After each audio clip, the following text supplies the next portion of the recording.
Session, we ask that you turn off and silence all cell phones. Meetings are televised every day on Channel 2 at 7 p.m. and at midnight, and also available for viewing on YouTube. We have 2 items on the agenda, and the first item is going to be a presentation by Leavenworth Public Library. Thank you, Mr. Mayor. I'm coming through? Yeah. Okay. I'm not used to using one of these, so you have to excuse me. I just wanted to meet with you tonight and share some information about the library, the progress that we've been making and working on future initiatives, and some basic data to let you know that the library is the library is healthy, and the community is using our services quite a bit. Our primary role, if you remember back in February 2017, I met with the commission as an effort to determine what the best way the library can serve its community. We spoke with many groups, heard from over 400 different people, and the role that was selected was the preschooler's door to learning. Children from birth to 5 will have programs and services designed to ensure they'll be ready, enter school ready to learn, to read, write, and listen.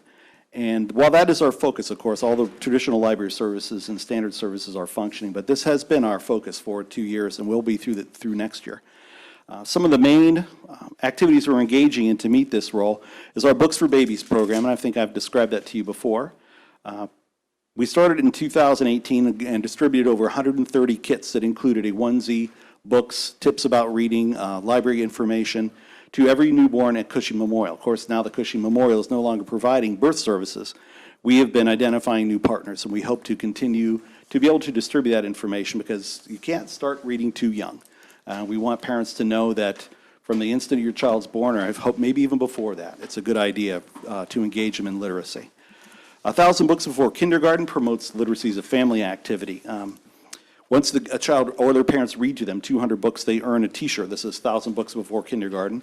And part of that goal was to have them wear those everywhere.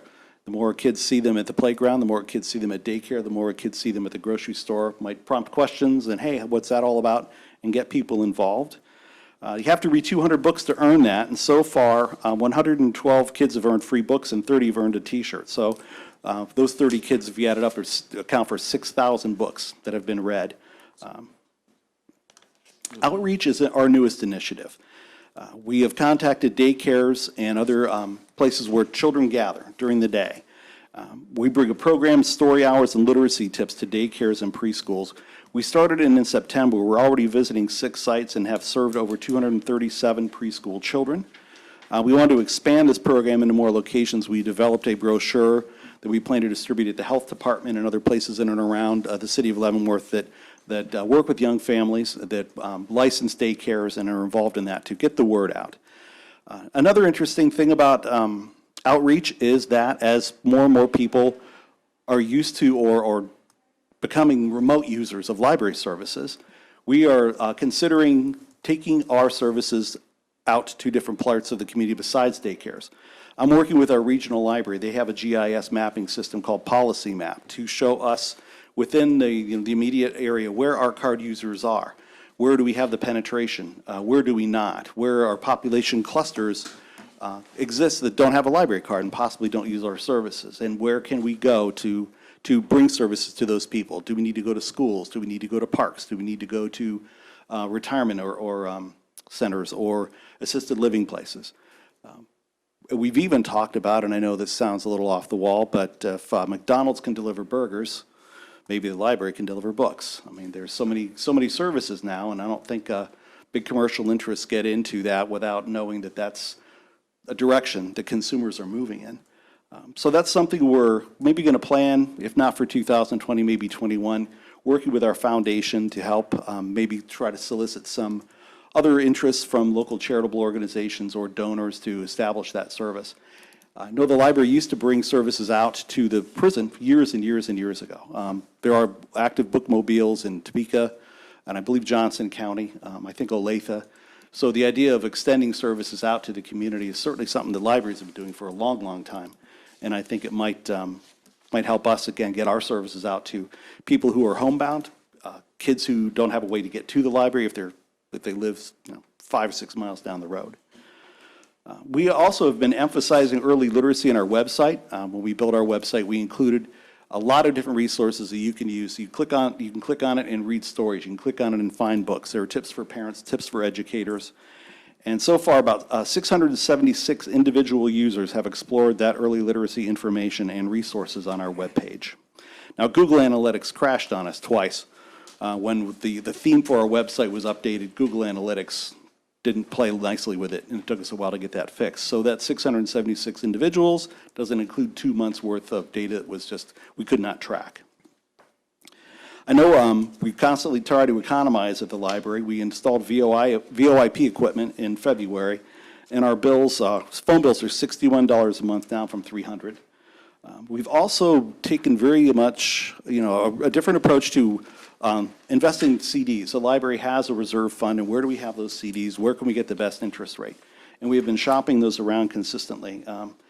Our interest performed 229% better compared to the same period in last year. So it's a little bit of a hassle to shop around and to get the people together. They need to sign the cards and prepare all that information, but it has paid off in the form of higher interest rates. On the second page are some basic library stats. I'll just kind of cover the highlights with you. An average cost of a hardback is $25. It costs $7.30 to circulate an item. So if you consider that we save basically about $17 per transaction compared to the if the person had to buy that book, multiplied by the circulation we've done through the end of October, consumer savings is $1.3 million. So I think that's a nice return on investment for city dollars.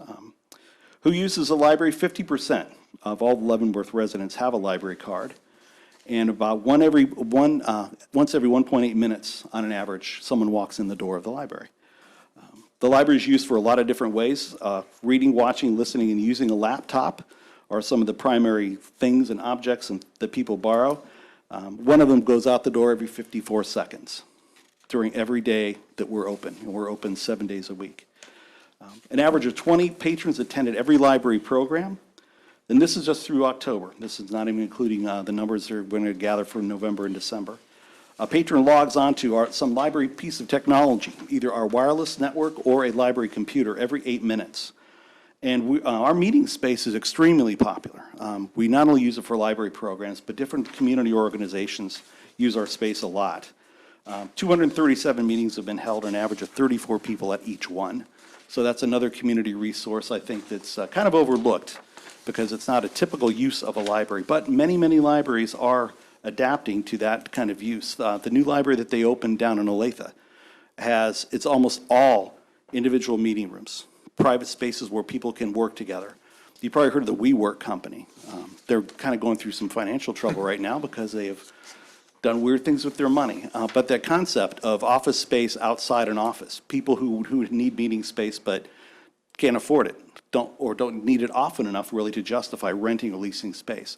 Many libraries are getting into that business now as a way, again, to provide a service that the community wants in a place that has technology, in a place that's open a lot, in a place that can provide great service. How many meeting spaces does the library have?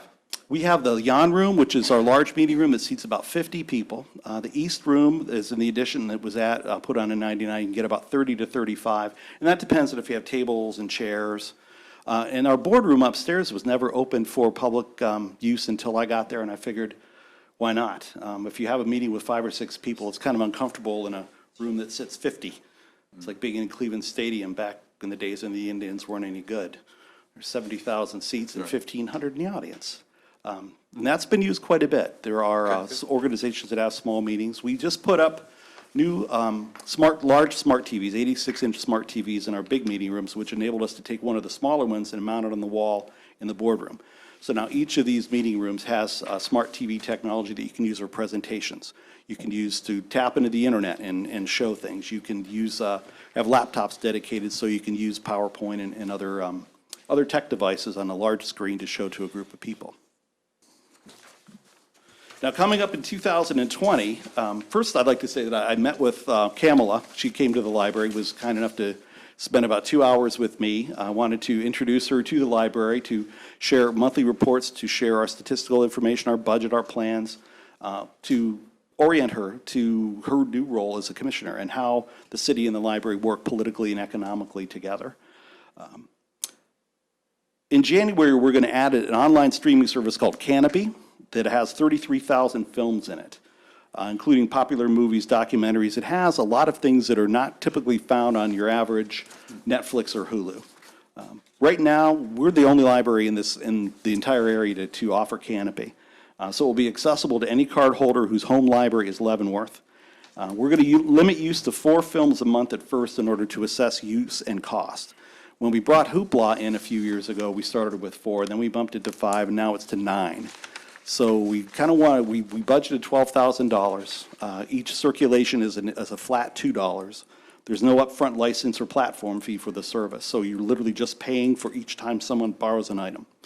So we are looking at, again, starting with 4 and see how that does. If it takes off the way we expect it to, the way that all of those other services have similar services that we offer, I expect Canopy to be very popular.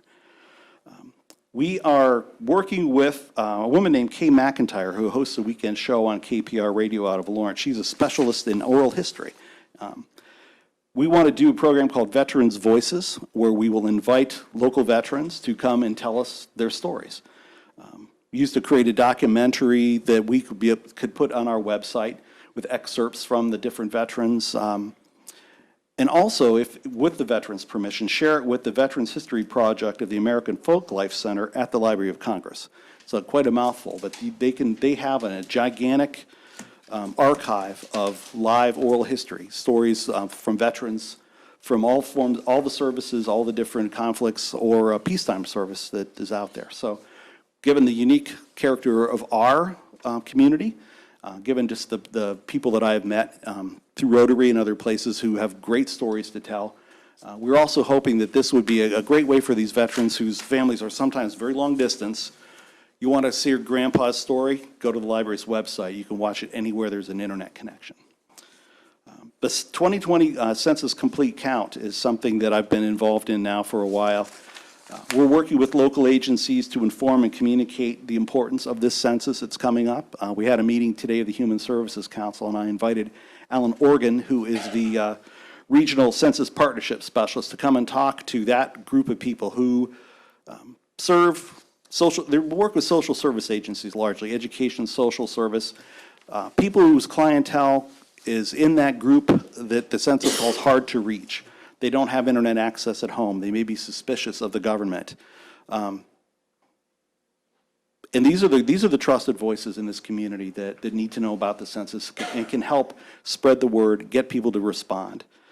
Because the census this year is going to focus, or in 2020 is going to focus on doing it either online or with the telephone, we have technology that we are going to set aside for that use. We're going to set aside a certain number of computers, at least 4 to start with, so that when someone wants to use the census online, they come up to that machine, it'll link them directly to the Census Bureau, they can do their survey, finish, and move on. We're going to have a phone in an office that will have a direct dial to the Census Bureau. So again, if somebody wants to do it on the telephone, they can go in that room, close the door. As soon as they pick up the phone, it'll auto-dial the Census Bureau. They can answer the questions, finish their survey, and get done with it. Postcards are going out in early March to basically every address that the Census Bureau has on record, which is pretty much everybody in the U.S. And it will tell them, here, you can either do this on paper, you can do it online, or you can do it with a phone, and everybody will get a little ID number. So when they go to do it online, they will log in using this number. And then as soon as they submit their form, when they've completed it, that information is gone. It's not residing on anyone's computer. It's all safe. It's all protected. And they can, but if they don't finish it, they can log out and then come back in and use that same code number. So I think the library's role as a place in the community where a lot of people who can't afford internet access at home or are used to coming already will be a perfect place. We're open 7 days a week. We're open evenings and weekends. So from March, pretty much until probably July, when the Census Bureau, I think, is done. The next step, the final step, will be going around and knocking on doors for people who didn't respond. We plan to use that technology for that purpose. We're meeting on Thursday at the chamber, and we've invited Melissa, the city's PIO officer, to come in there to talk with us too, so we can.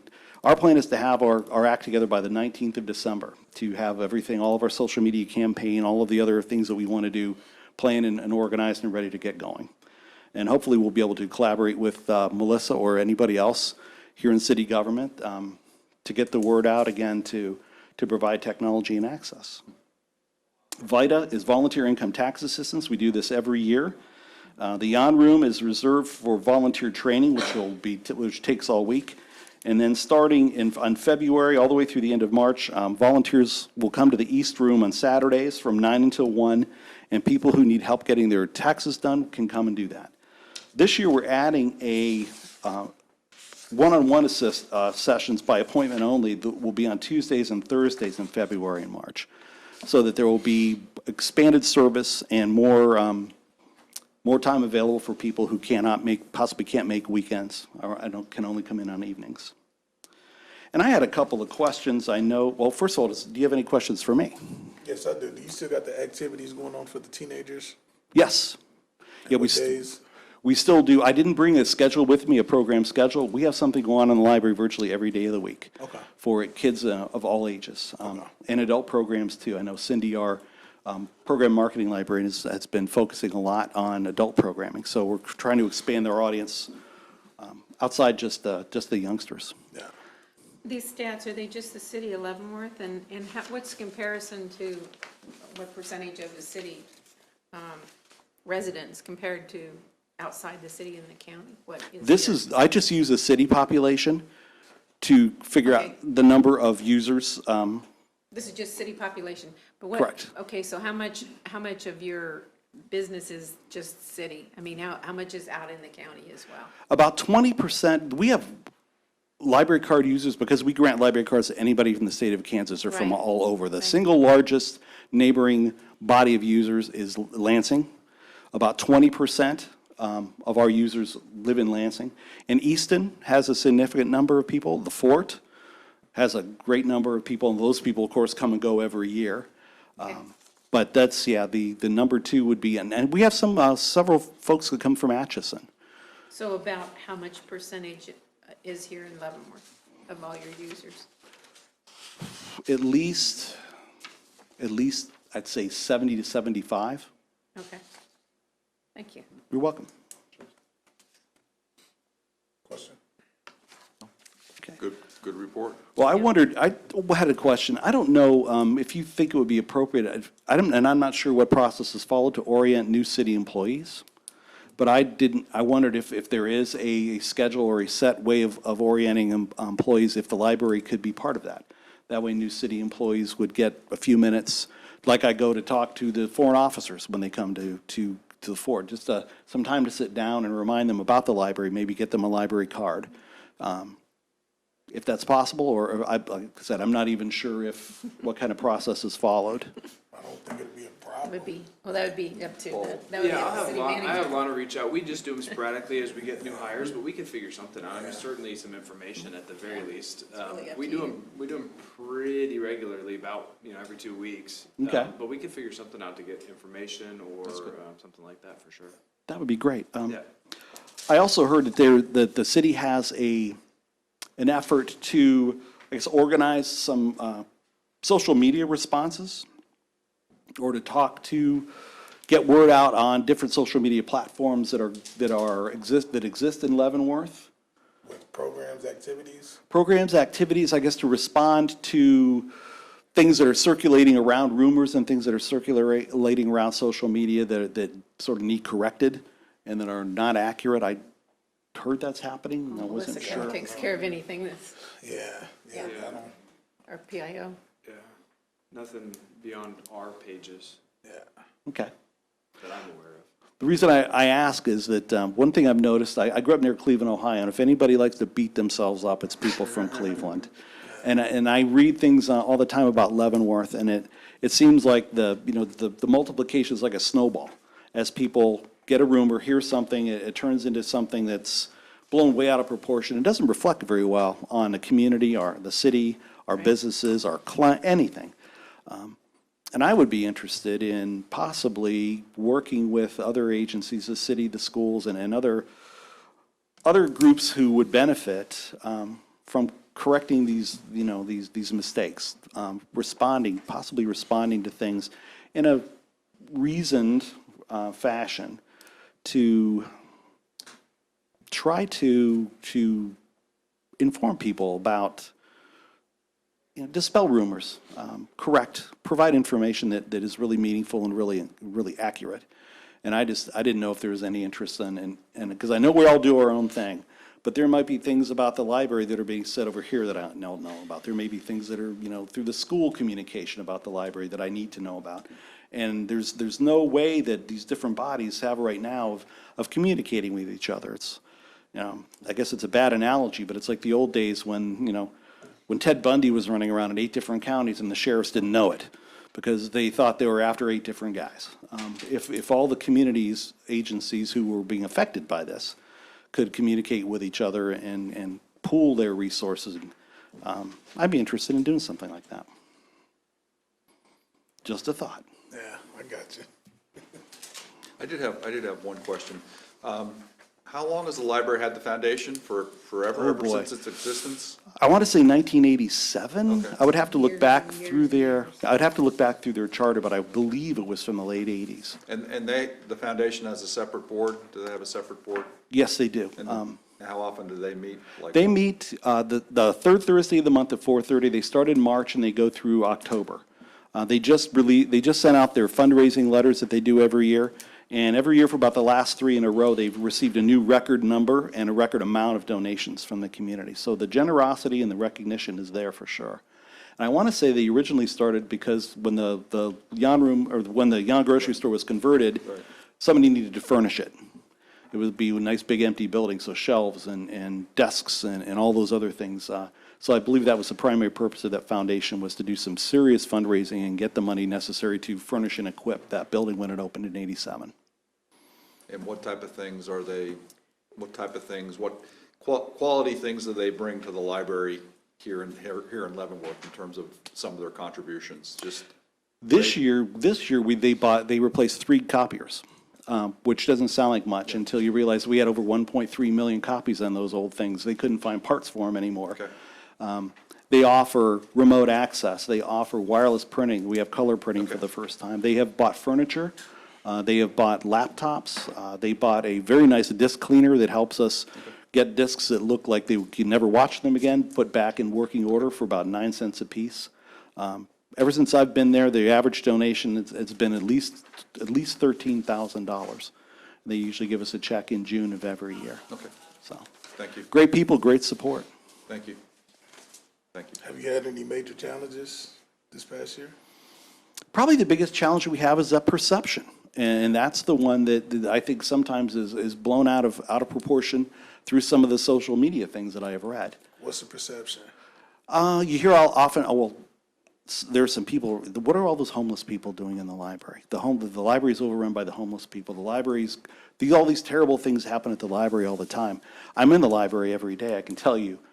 We don't have any more terrible things happening there than they do at Walmart or any other public place that has, 12,000 people a month coming in. It's just a matter of rumors becoming the truth once they have been repeated over and over and reinforced over and over. And that's a really tough one because short of, standing on a corner with a bell and trying to remind people that, the library is a great place. The library has wonderful things going on. Your children are welcome. Everyone's welcome. It's a really tough one to combat because of that subtle nature of it and that feeling that, and I've read the last couple of weeks, 73% of people who share stuff on social media don't even read it. They see the headline and send it out. They don't know what they're really even upset about. It's just they see something, it sparks something and they share it with someone else. So when this comes from someone you tend to trust it and you share it with other people and they tend to trust it. Whether or not it's accurate at all, it can become sort of a self-defining truth. One of the challenges that I see, and I know about a year and a half ago, the board made a decision to go to a tobacco-free campus. And I know it's a challenge in terms of, because sometimes I drive by and I see people smoking out there, and then sometimes when I go in the library, I see the cigarette butts there.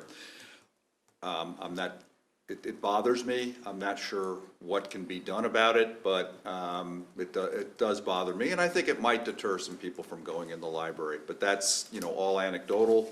I don't know, do you have any thoughts on how maybe we could? Well, use of the library isn't suffering. If you look at the sheer number of people that come in the door, those numbers are dropping. And I think part of that is reflected not just with that aspect of it, where people might think, there are just odd things going on. People are getting and accessing information differently. They're using a computer. I don't need to go to the library when I can tap into the library. So some of that aspect is there. And the only thing I can think of that would maybe allow us to police that better, we go around the library every hour on the hour. Someone walks around to ask people if they need help, to see if there are any physical issues going on. Maybe there's a leak we didn't know about.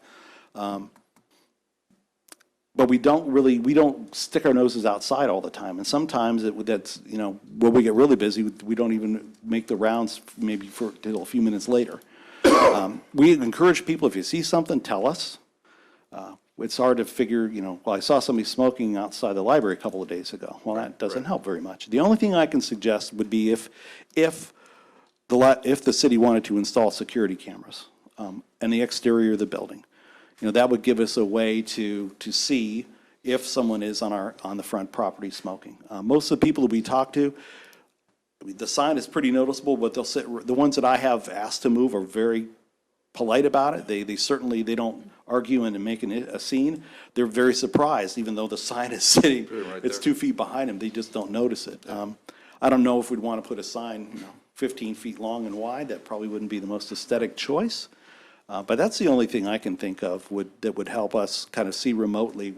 We could peek at that, once in a while just to see, is there somebody having a cigarette on our front porch or not? And that's a tricky question too that I wondered about. Since we have a sidewalk right next to the library, 3 feet from the door, can you tell someone they can't smoke on a public sidewalk? I don't think. That's a good question.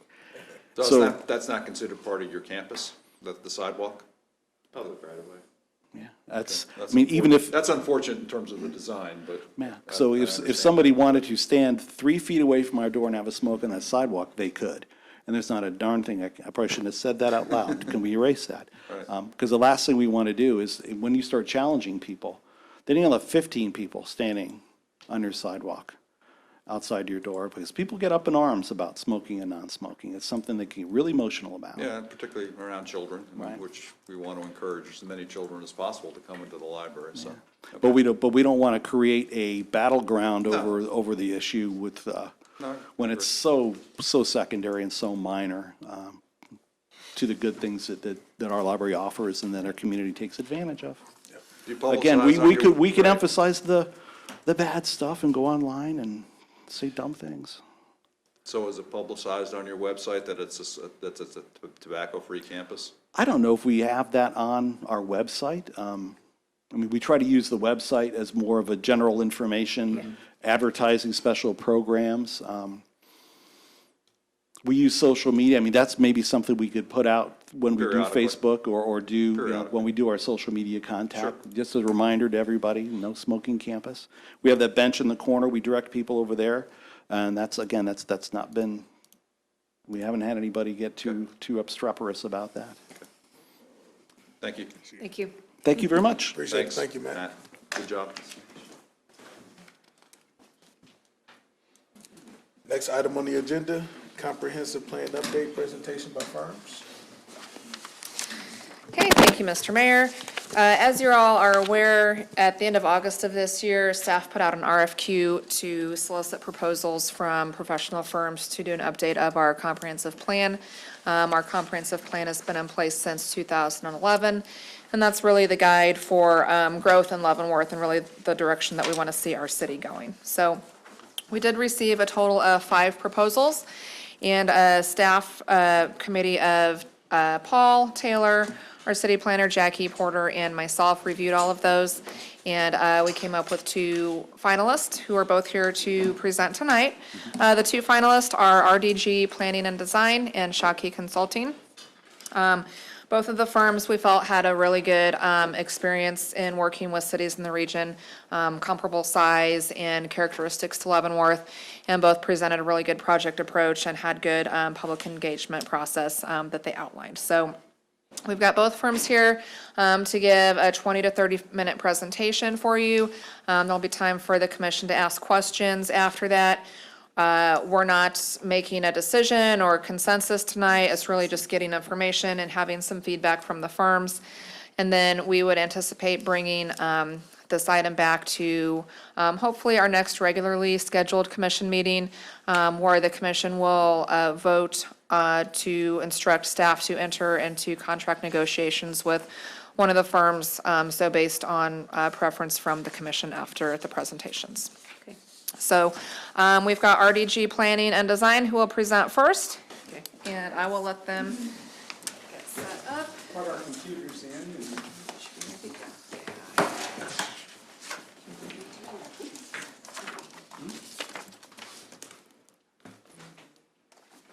Here's a fourth seat if you all need one. Thank you.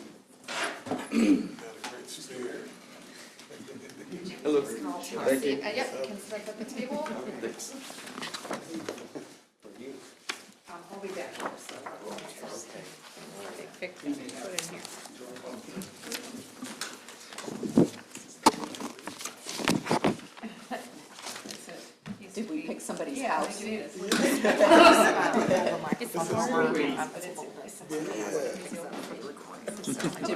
Did we pick somebody's personal house out? Oh, yeah, no, it was interesting to see what you chose.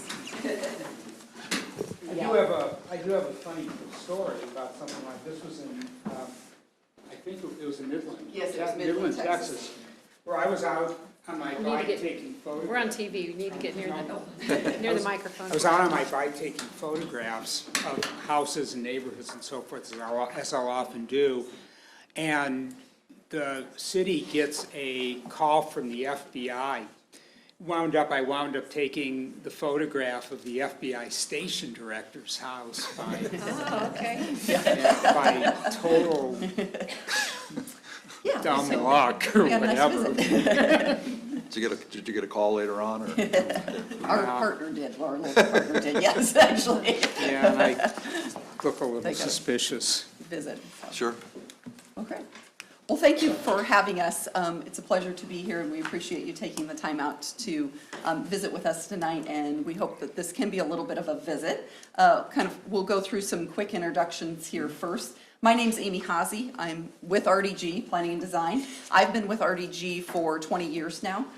Most of my work over the last 20 years has been in comprehensive planning. I also do a lot, or most of our, between Marty and I, we do all of our housing market studies. And then we also do a lot of downtown revitalization, corridor redevelopment, the full gamut of work. Clearly, most of that is almost all of that is municipal work. Very rarely do we work for the private sector side. So that's kind of the focus. Now I'll let everybody else kind of introduce themselves. And I'm Marty Schukert, and have been a principal of RDG for 30 years now. I'm both a planner and an architect, and prior to being in the private sector, I was planning and community development director for the city of Omaha when I was back in a long time ago. But my work is pretty all-encompassing. I sort of made my initial mark in neighborhood planning, and that's really what I did. Grew into a number of other areas that ranged from urban design to economics to bicycle planning to all sorts of things. Good to be here. Thank you for coming. Abby. And I'm Stephanie Rouse with RDG, been with the firm just over a year now, working on everything from comprehensive plans to housing studies. And prior to that, working in the municipal side with communities in Lubbock, Texas, Rochester, Minnesota, Minneapolis, Minnesota, so a range of different communities. And I also have a special interest in preservation and was able to work in a number of different preservation roles, working with heritage preservation commissions throughout each of those positions. My name's Jim Schussler. I work with CFS Engineers. We're a full-service engineering firm. Specifically, one of our expertise is in infrastructure and transportation planning. I work in the public services group within our firm, which is really focused on working on municipalities and local governments to support growth, sustainability, and really encourage viability, livability, quality of life. Okay. So just real quick about RDG. Marty and Stephanie and I are all based out of our Omaha office. And we are a multidisciplinary firm, architecture, landscape architecture, planning, graphic design, and we even have an art studio, actually, that does a lot of municipal art based out of our Des Moines office. So work in collaboration with a lot of those different disciplines and have all of those things in-house. And then we are excited to be teamed with CFS again. As you can see by this long list, our partnership is not a new partnership. We've been teaming together over many years now on a lot of interesting and exciting projects, from Hayes, Kansas Comprehensive Plan to more recent projects on the byways. Actually here in Leavenworth, doing the interpretive panels for the byways, so the ones that went up in the park. And the active byway. And the plan. active byway plan too. We did the active transportation plan for the byways too. So have had a long relationship and great relationship with them. So we want to just spend a little bit of time with you talking about what we see as kind of our mission in this process, our assignment in this process. So we're excited about the opportunity to work with Leavenworth, which is a town that we've gotten to know fairly well, and to work on developing a future and a consensus around that future. But we're especially interested in the time frame of the plan, because identifying a 10-year time frame indicates two things, and I think it's a really smart thing to do. One is looking at things that are palpable results within a short period of time.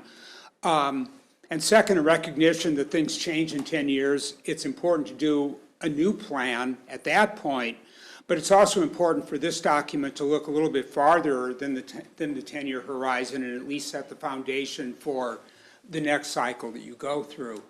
So we know that there are exciting things that can be done within a 10-year period that really can be quite transformational, that range from looking at a small business district, which is significant. This is actually an area in Marshalltown, Iowa, that's reminiscent of the 7th and Metropolitan and the North 7th Street District in Leavenworth, across from a VA home rather than across from a big base, but somewhat reminiscent, that really has transformed a neighborhood business district. In Pella, Iowa, developing an idea that had come up through the community for a canal that we sort of changed into an urban canal, into a redevelopment project that really took a strong downtown and made it even stronger. In Wauwatosa, Wisconsin, of within a short time converting a somewhat decaying commercial corridor into an extremely lively center for nightlife and commercial activity that's really become very significant in that city. By knowing the market, knowing what's appropriate, knowing what kind of tactical steps can be taken, and also getting people to talk to each other, which is really an important element here. And then there are longer term projects as well, such as the Court to Shore project in Oklahoma City, which has just culminated in the opening of a new central park called Scissortail Park that was part of our original vision for this district in 20 years ago. So they're both short-term and long-term perspectives, but looking at the 10-year period is really quite exciting, in terms of looking at tactical short-term steps that can really make a big difference. So how do we complete this assignment? How do we create something that's both visionary and strategic for you?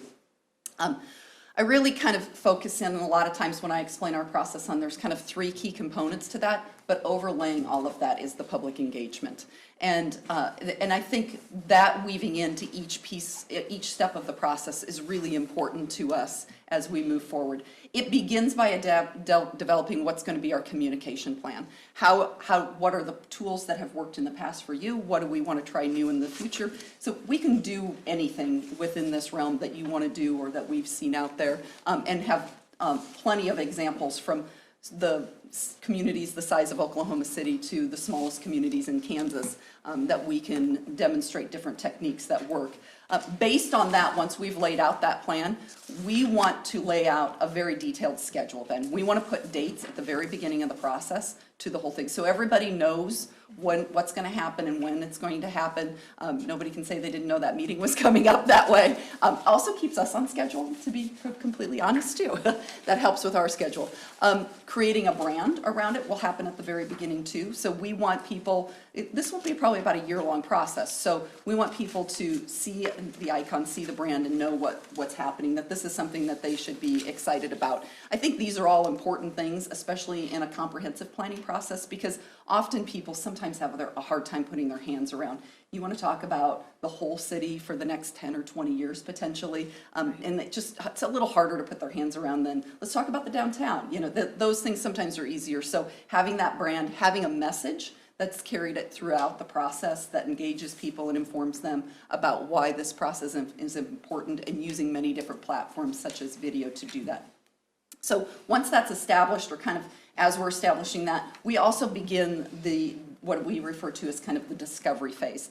And I break the discovery phase down into two parts. One of it is the data gathering piece. So looking at where we're at demographically and economically, where we're at physically on the ground. I mean, we have some beautiful physical terrain here, but also creates, I'm sure, some interesting challenges when we think about our community and how it's going to grow and where it's going to grow.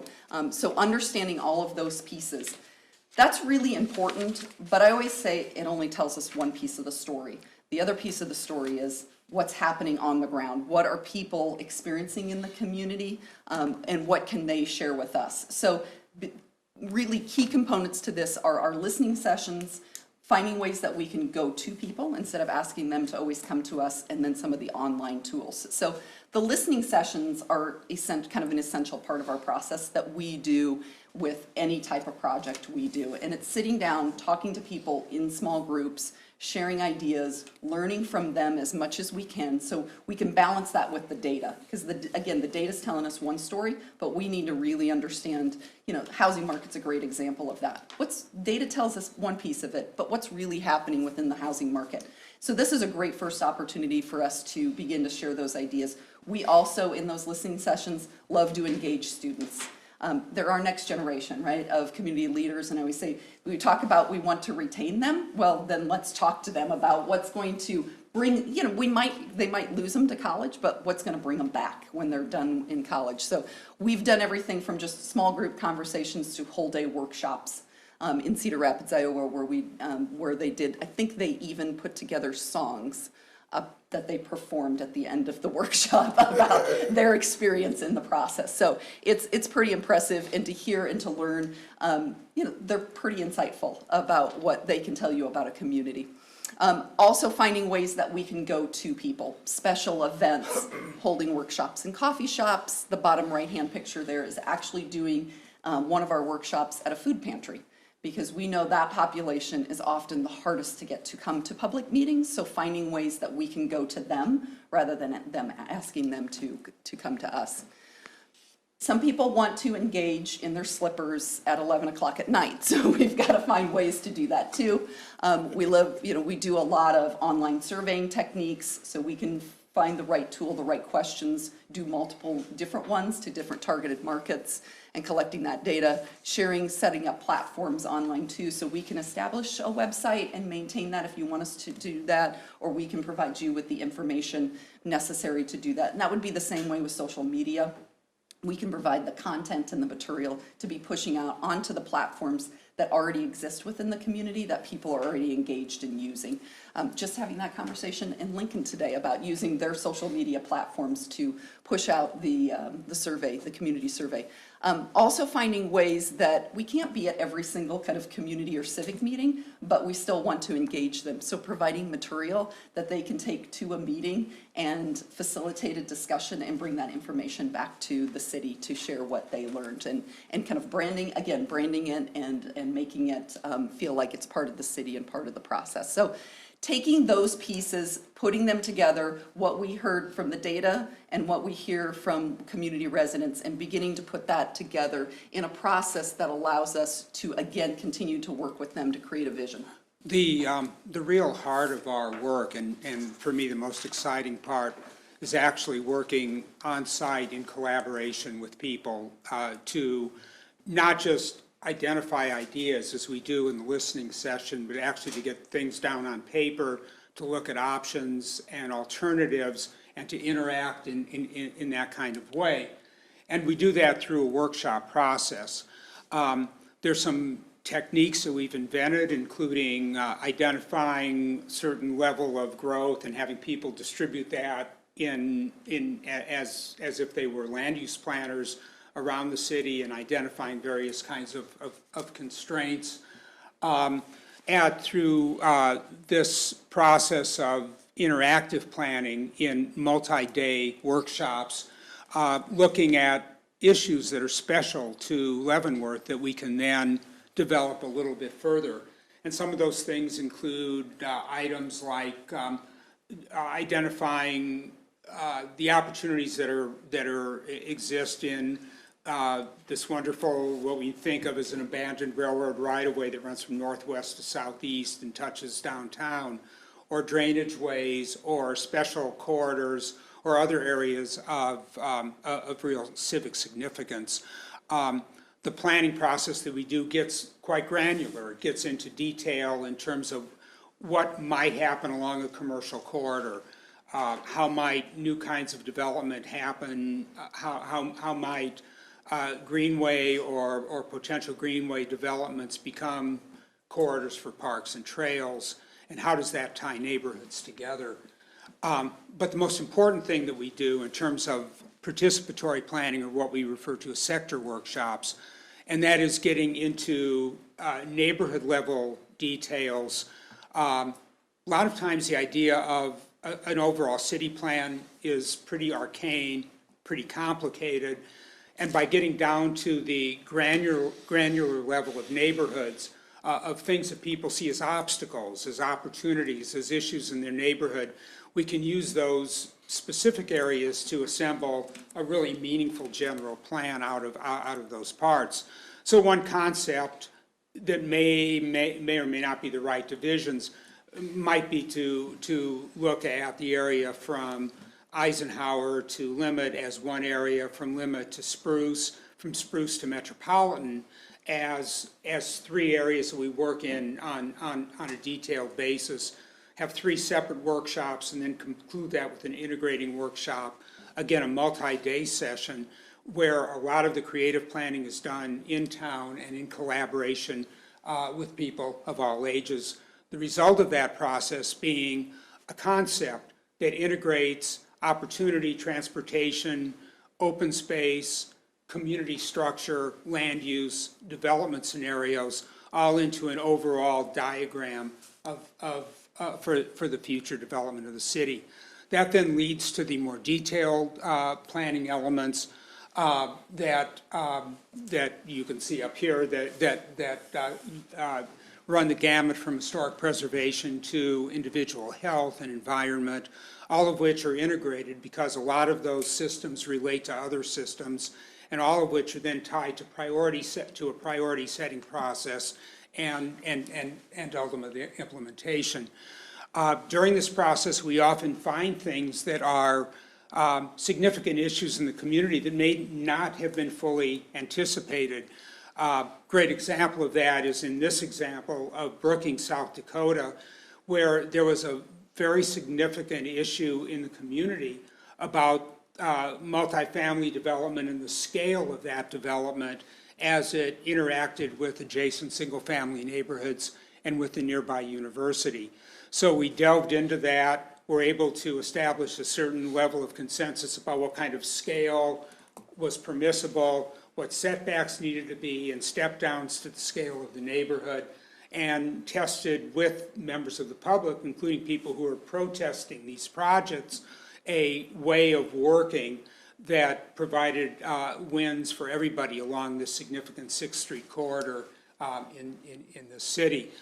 Finally, we do a lot of things graphically and are able to illustrate what a certain kind of project is going to look like for people's consideration, can look at an urban corridor and draw what various options for that corridor are going to look like. And the graphic tool, the communication of illustration is really a tremendously important part of our work.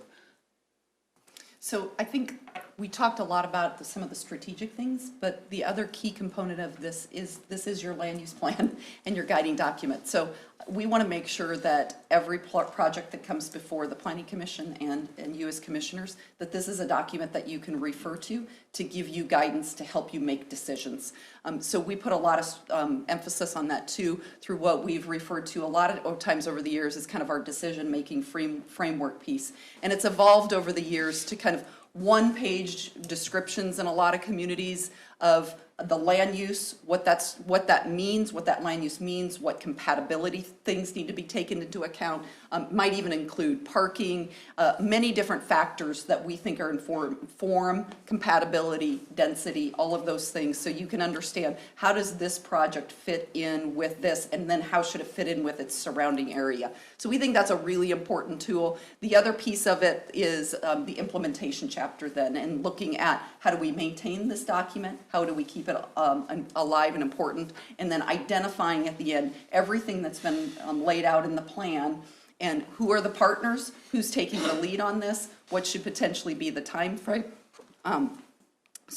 what could be potential funding sources if necessary. I think one of the most exciting things I ever heard on this one was with the city of Midland, and they had some of their big oil businesses come in and say, we'd like to do some projects, what should we do? And they literally pulled that implementation chapter out and said, here you go pick something from this please, and let us know what you would like to do.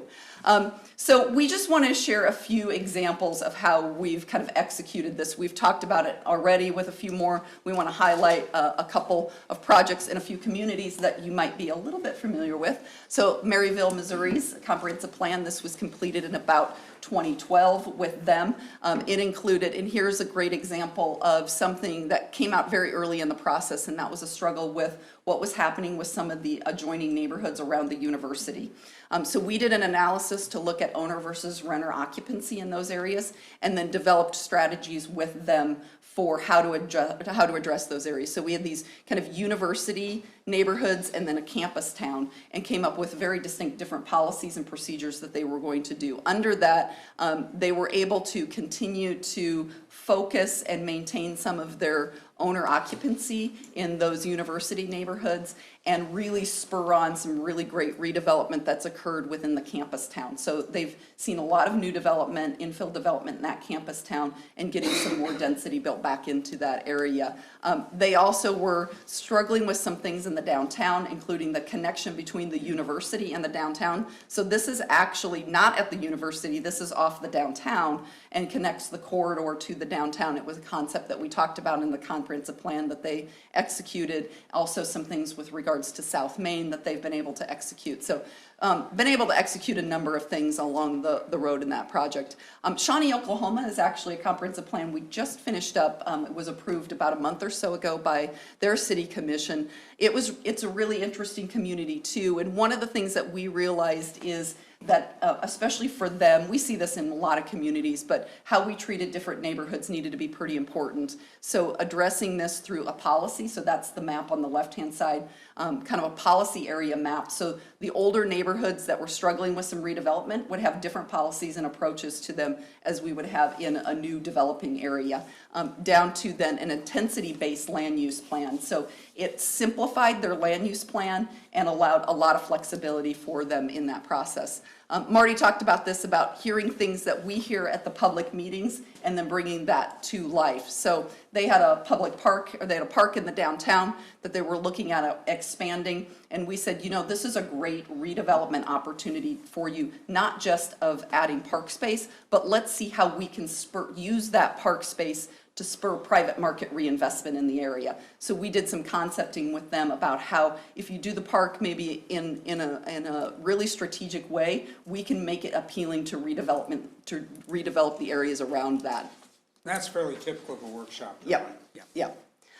In Brookings, South Dakota, this one was also very interesting in the sense that they have a lot of opportunity for growth, some good opportunity for growth. But if you can tell by the blue, they are very hemmed in by a high water table and floodplain. So how we grow became a big part of the conversation for them. And we went through some different scenarios thinking about how growth happens, what that starts to look like, and what it means if we grow in one way. What does that mean if we grow another way? How do we address that? And that was one of the workshopping pieces that we did with our committee, was giving them two different scenarios and really helping them begin to visualize, if we grow maybe in the pattern that we've been growing over the last 20 or 30 years, we're going to quickly run out of room, which means we're going to have some huge infrastructure costs to be able to leap over those floodplains and grow into new areas. So it was a very good discussion. Marty talked a little bit about the kind of fine-tuned planning we did on the 6th Street corridor and bringing that all into kind of the holistic plan for them. Finally, had to hit on a Kansas community here with Junction City. Also has a large base. We noticed outside their front door. And worked with them.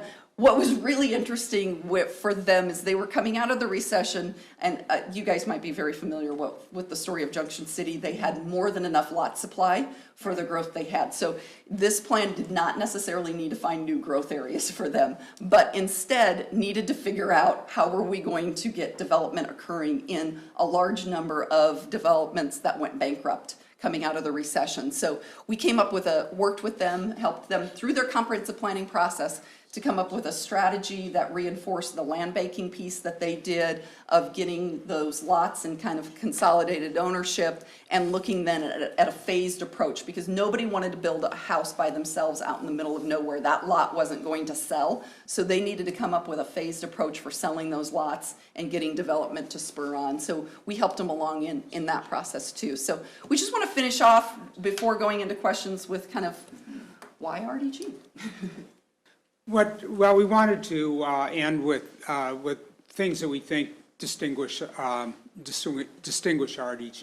that are special about our firm and some of the perspectives that it takes. One is that we think that everybody does community engagement well, I think, and certainly we respect our competitors in this process, and they do a great job at it. One thing that I think we do particularly well is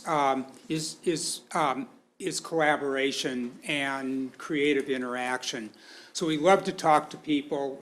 We love to incorporate their ideas and to have a really free exchange on projects with them. And feel that one of the ways that we've been able to make real progress in cases where different stakeholders are literally suing each other and having very serious problems was understanding different points of view and helping to achieve consensus by illustrating and testing ideas and building relationships that maybe didn't exist there before. Part of that comes from a number of decades of experience from both public and private sector sides in dealing with people, in understanding community needs for people across all economic strata, and being able to interact in those ways. We take the time to get a very deep understanding of the city. Leavenworth is warm compared to Omaha, so I anticipate being able to bike around the city. I don't have an e-bike, but I have a little wheeled bike that's pretty good on hills, and we really do try to cover every street in the city, look at the city's operation and fabric and feel, and really take the time to understand how the place fits together and to become, in a way, a citizen of the city. We have significant expertise and experience in neighborhood development and in housing planning, and are doing that all across the Midwest, really from North Dakota to Texas. We've now extended as far east as Bloomington, Indiana. So we have become at least regionally recognized as significant housing experts, and particularly experts on identifying needs and strategies to address housing concerns. My background is in neighborhood planning. I administered Omaha's Community Development Block Grant Program and spent a good deal of my life understanding and relating to and advocating for neighborhoods.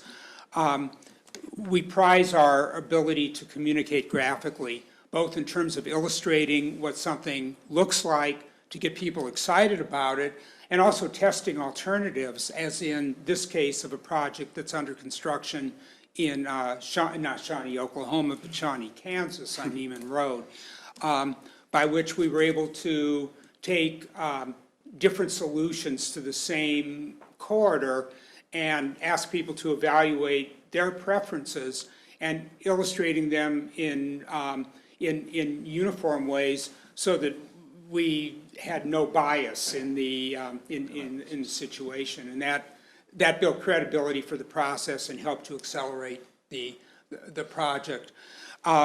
We plan innovatively, but plan with an eye toward market. So we do market analysis ourselves. Have done that in a project like this, which is the 71B or College Avenue corridor in Fayetteville, Arkansas, and look at new ways that are practical innovations and practical visions that both respect what's there and think about what could happen in the future by building on the foundation of the existing context.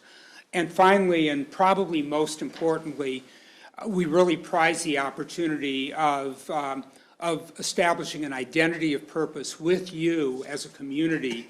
Your success is our success, and the long-term relationships are really the thing that keeps us going.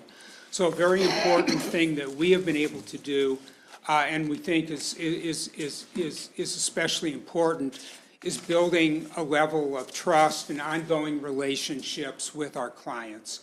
An example of what that involves is working. I just recently spoke at a conference, and one of our clients drove 3 hours to help present at that conference session because of the relationship that we had built and the understanding and friendship that transcends years and projects. We don't go away. We're always there for you, and take a tremendous amount of pleasure in building those kinds of relationships. So with that, we thank you for having us here, are excited about Leavenworth and excited about the things that we can do with you, and look forward to your questions. Great presentation. Thanks. We brought some examples too. We'll pass around. I have a question.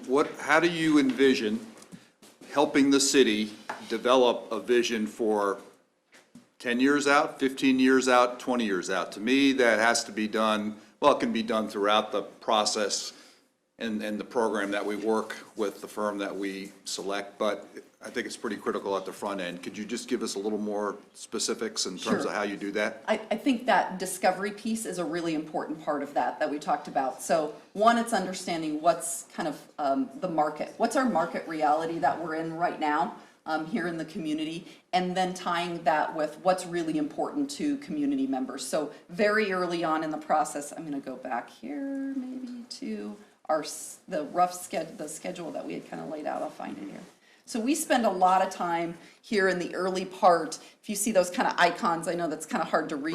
Right. We spend a lot of time at the early part of it of really understanding the community and then building that. And at the same time, we'll have a committee that we're working with that we hope is pretty representative of the community too, and that we can come back to, that will give us checkbacks on that process. So having those things like the listening sessions, finding events that we can go out and talk to people, completing surveys, and bringing that all together to say, here's what we're hearing, and these are some of the things that we think are really important. Now, the other thing that we sometimes like to do too, and we've done this at the beginning or the end, and here it might make sense to do this at the beginning, but is to also do some workshops with the Planning Commission and the City Commission at the beginning to say, what are you hearing from constituents? What are important to you? What do you see? And then giving some feedback to you on, this is the things we're hearing from other community members, and these are the top things that we think they're identifying as really important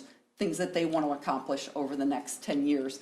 Now the rest of this process is, how do we get there? How do we make those things that they identified as being really important, how do we get there? I think it's hard for any one person to have a coherent vision of what the city should be. So one of the things that's really important, and that's our job, is to listen to a number of people in different settings through different devices, but the stakeholder groups are really important. And there'll be somewhere between 10 and 15 of those organized by discipline that are just informal conversations about the city. We then, through all of these processes, elicit the things that are important to people about the city, delve into what they see as the future of it in their respective areas, and then really become the people who articulate where we're hearing common themes and common visions and ideas. Another thing that we feel is very important is considering the assets of the community. You know, a lot of times people talk about what's wrong and what they don't like. Sure. We try to get some sense of what people like about the community and value. Sometimes they don't even know it. Right. You know, they because they take it for granted. I mean, they'll take something like the Riverfront Park or the really wonderful character of the core district and just take that for granted because they see it every day. And sometimes seeing somebody from outside say, this is incredibly cool, is a revelation. So helping people through that process of understanding the strengths of the city and building on those and embracing and reinforcing those, it also is very helpful. We have tended to get negative, and the people who built cities like Leavenworth really did have a vision. I mean, they had a whether it was City Beautiful people or people who built monumental buildings or built the parks and houses along the Esplanade. There were visions involved there, and we feel very strongly that we need to sort of rekindle that idea of civic spirit and of public spirit, and really try to move people in that direction, subtly, but and gently, but consistently. In terms of, well, go ahead, Commissioner Bowder. I have some comments, but I'll wait until after the second group goes. Okay. And then- So Have any with more respect questions to, for and me? that was a good discussion, with respect to deliverables on a vision, would it be a vision statement and a vision framework? What could we expect? Usually we find that it's, because this is also your land use plan and there's certain Right. things that we're required to have Sure. around that. So we try to make sure that there's kind of very clear vision pieces for each element within our community. So there's kind of that land use piece, but we also are probably, we're going to have a park and rec piece that we need to have a kind of a clear vision piece on. There's some infrastructure things, just those things that we're required to have. But through the engagement process, we might also find that there's some things about, here is your vision pieces that you want to have around quality of life and what those might begin to look like. So part of it will also grow out of what we hear from the residents. So we try really hard not to come into it saying, this is kind of our preconceived what it's going to be. We can easily, if the, and every community is kind of in a different place. So do we have like one overarching sort of vision statement? If that's a need that's not being filled in other sorts of arenas or documents, that's absolutely something then that we would fill that gap and make sure that's Yeah, included. I think that a lot of times vision statements are glittering generalities. True. And they don't necessarily have, I mean, they're good, but they don't have a lot, they don't have a lot of substance. So the point where we really identify that vision as a statement, as a guiding principle, really is at the end of what we call phase two. It's the kind of unified, integrated community concept, and it's as much visual or graphic as it is literal. Mm-hmm. So it involves two elements, and it really is the thing that propels the plan forward. So it happens at that stage. It isn't necessarily a list of visions.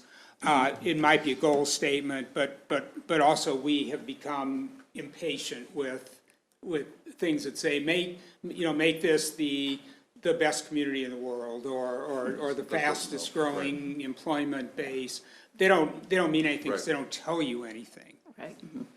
Yeah, and not to pile on, but I would also say the other thing that sometimes drives me crazy is this long list of 1A, 1B, of long lists that just kind of overwhelms communities too. Let's drill down to what's really important and identify what you might need to do. What are different ways that we can achieve that goal? But let's drill down and not overwhelm people in pages and pages of goal statements too. One other question. The term comprehensive land use plan. To me, there's sometimes a dichotomy or a tension between comprehensive and land use plan. I mean, will there be flexibility to look at some of our challenges and some of the things that we're doing well with respect to economic development? Oh, absolutely. Yeah, I think that's a really important, I mean, one, as Marty said, I think we use Gallup Strength Finders. I don't know if you're familiar with that, but we do that a lot at the office. And I really, the idea behind, if you're not familiar with that, is that everybody should build on their strengths, that we don't need to always necessarily beat ourselves up on our weaknesses, and that's exactly it. We don't need to reinvent the wheel. We need to identify what you're doing that's really good and build off of that and continue to capitalize on those things, and I think that'll be really important too. We never use that term, because a land use plan is one thing and a comprehensive plan is something else. And land use is one ingredient of a comprehensive plan. Okay, very good. Thank you. Exactly. That's all I have. I have just a couple quick, Okay. if you don't mind, just maybe a minute, just, our other firm is a local Kansas City firm. It's obvious from your examples and in this field that physical boundaries 150 miles away doesn't mean much, but can you speak to that, just because I know there are people listening and you are an out-of-town firm, and just address that briefly? Sure. So, yeah, obviously we do a lot of work in Kansas, so this is kind of feels like our back door. We're here in the area frequently. So coordinating that is not a problem. We also, as I said, we will be here every month for at least a day that we will spend in the community. And we will have pieces there where we're spending more than a day, and we will be staying overnight and staying here in the community to do that work. We also use technology heavily. So our firm is a national firm. We do projects on our architecture side all over the United States. We are very skilled at using technology so that we can be here in person, seeing our faces, drawing on computers, doing whatever we need to do, so that if in between those visits something comes up, and for whatever reason we aren't already going to be in the area and can't make that work, that we can do that via technology at the drop of a hat, and we can even work with you in training, whatever that might be, but that we try to be very accessible and So we use can lots of collaborate different. at a distance. Oh, yeah, Absolutely. absolutely. It's something we do frequently on many different levels. But I do consider Kansas City to be local travel, seriously, that it's no big deal. We do it all the time. And whenever there's a meeting or some issue that comes up that requires an in-person session or an in-person meeting or an additional trip, we're here for you. That, it's not, the drive from Omaha to Leavenworth is no Barrier. no chore. Yeah. Much easier than Taney County, Branson. I just have one more quick question on public engagement. There are target groups or groups that are easy to get to, Rotary clubs, Lions Club, a senior group, that kind of things. There are other ones that provide challenges no matter what you do. I know you can't reach everybody. Is there a way, is there an internal way, is there a way that you have to check that you have attempted to reach out to everybody, and then how do you present that information if you haven't been able to reach certain subgroups that you identify as key to getting a good comp plan? Sure. So one of the most challenging is usually our lowest income households.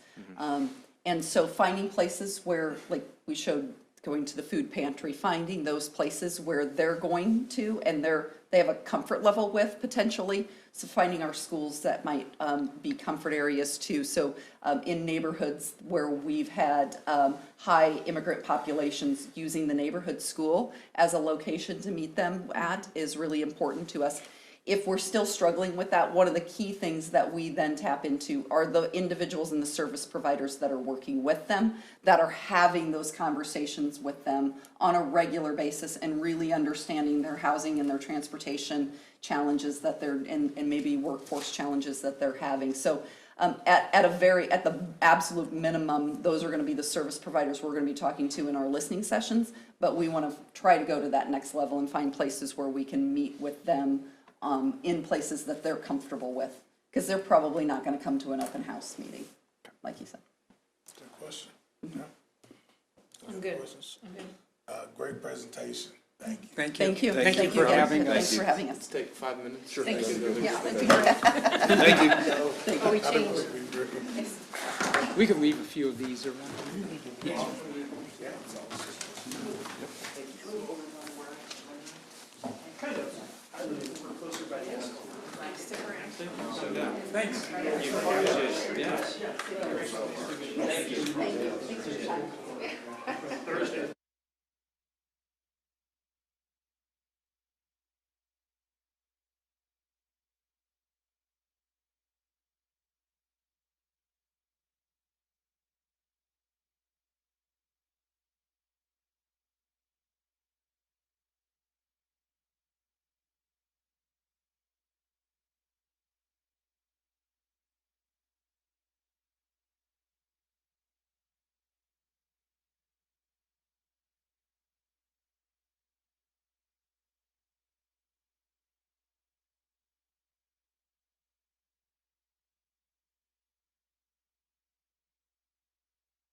I read that in the information, that's great. Sorry, Mike, surprise.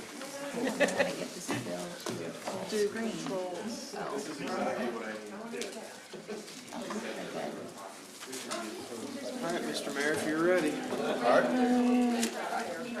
The second group we have tonight for the comprehensive plan would be Shockey Consulting, so I'll turn it over to them for their presentation. Right. You ready? Hi, I'm Sheila Shockey with Shockey Consulting, and thank you all for having us here. Thank you for coming. Appreciate it. With us today, I'm going to kind of let everybody introduce themselves, and I'll tell you a little bit more about our company and why we're interested in working with you on your comprehensive plan update. So our team is made up of Shockey Consulting. We are a 21-year-old company. We are located in Lenexa, Kansas. We've been doing strategic planning, comprehensive land use planning, and a variety of different plans and management consulting and engagement for the past 21 years. Located right down the street, we say, in Lenexa, Kansas. We also have an office in the St. Louis area. And we have teamed with folks that we work with all the time on these types of projects. Jim, the cookie maker, or his wife is, with CFS Engineers. And then Bob Lewis with Bob Lewis, and he does economic development. Dave Knopick with D Planet couldn't be here tonight, but he's someone that we work with all the time. I know Julie's familiar with him. And he's a gray-haired planner who's been working for the past 35 years in planning and brings a lot of expertise to the table. And then our company, we're made up of 14 people. Two of them are located in St. Louis and the rest are located here. And we have a variety of different backgrounds in city management, in planning, in urban design, architecture, and in economics. And so we have a kind of a mix of people to bring to the table. So we're really excited about this, the plan that you're wanting to put together, because we feel like a comprehensive plan is a great time for you to think about what's going to be happening in the future and how can you drive that future change and put that into a document that is comprehensive, that thinks about all aspects of your community and what the strengths, weaknesses, opportunities, and strengths are. And it's a cohesive guide that really you develop through a robust community engagement process. And it's important to get everybody's buy-in to that vision and that strategic direction. And so you can, for the next 10 and even 20 years, you really think about the future. And we do that with a process we call strategic foresight, where we really think through the trends, and I'll talk about that in a little bit. My background is in city management. I started in the Kansas City region in 1989 in city management, and have started my own company in 1998. And have been doing planning and management consulting, primarily strategic planning, and my background is in city management and economics. I'm going to let everybody kind of introduce themselves. So Shelby. I'm Shelby Ferguson with Shockey Consulting. I've been with Shockey for 7 years now. I have a background in housing, and then I'm also I have urban planning and design as a background also. So I've done both design and strategic planning, management, and comprehensive planning for the last 7 years. Been a hands-on project manager for multiple different projects within the region through that time, and also just recently have experience doing long-range and current planning review with code updates through the city of Olathe. So I come with that more recent background of doing the long-range and current planning piece for Shockey. Hi, I'm Tyler Waldorf. I'm with Shockey Consulting as well, and I'm one of the project managers on staff as well as one of our community engagement specialists. I have a background in architecture and have been with the team now for just about a year. All right, Bob Lewis, currently a professor of urban planning and development at St. Louis University, but that's only been a year and a half. I spent 40 years in the consulting world as an urban planner and economic developer. I am certified in planning and certified in economic development, right? New CXP over here. And retired from that in late 2017. Took a few months off and went back to teaching, and they told me right away, you get paid 4 days a week. The fifth day, we encourage you to go into consulting, keep consulting. So I joined up with Shockey, working on 2 things with Shockey in St. Louis as we speak, and 1 here in Kansas City here, so good team. My name is Jim Schussler. I'm with CFS Engineers. It's a full-service engineering firm with an expertise in transportation infrastructure planning. I'm on the public service group side, so our focus is really working with municipalities and local governments to try to find ways to provide infrastructure sustainability, really the growth for 10 years and beyond. With me also at my firm, shown here, Sabin, Andrew, and Naila on the right. Sabin and Andrew are focused on the transportation side. We'll be working with you on that as well, and then Naila will be on the infrastructure planning side. So us 4 will support the team with those needs of your community. We also have 3 additional planners that we would assign to this project that we didn't think we needed to bring everybody that's going to work on it today, but Ellen, Taylor, and Jesus. Ellen's a former community development director, so she's not only developed long-range plans as a consultant, she's also implemented them and used them on a daily basis as a community development director. She's also certified with the American Institute for Certified Planners. Taylor and Jesus both have a background in urban design.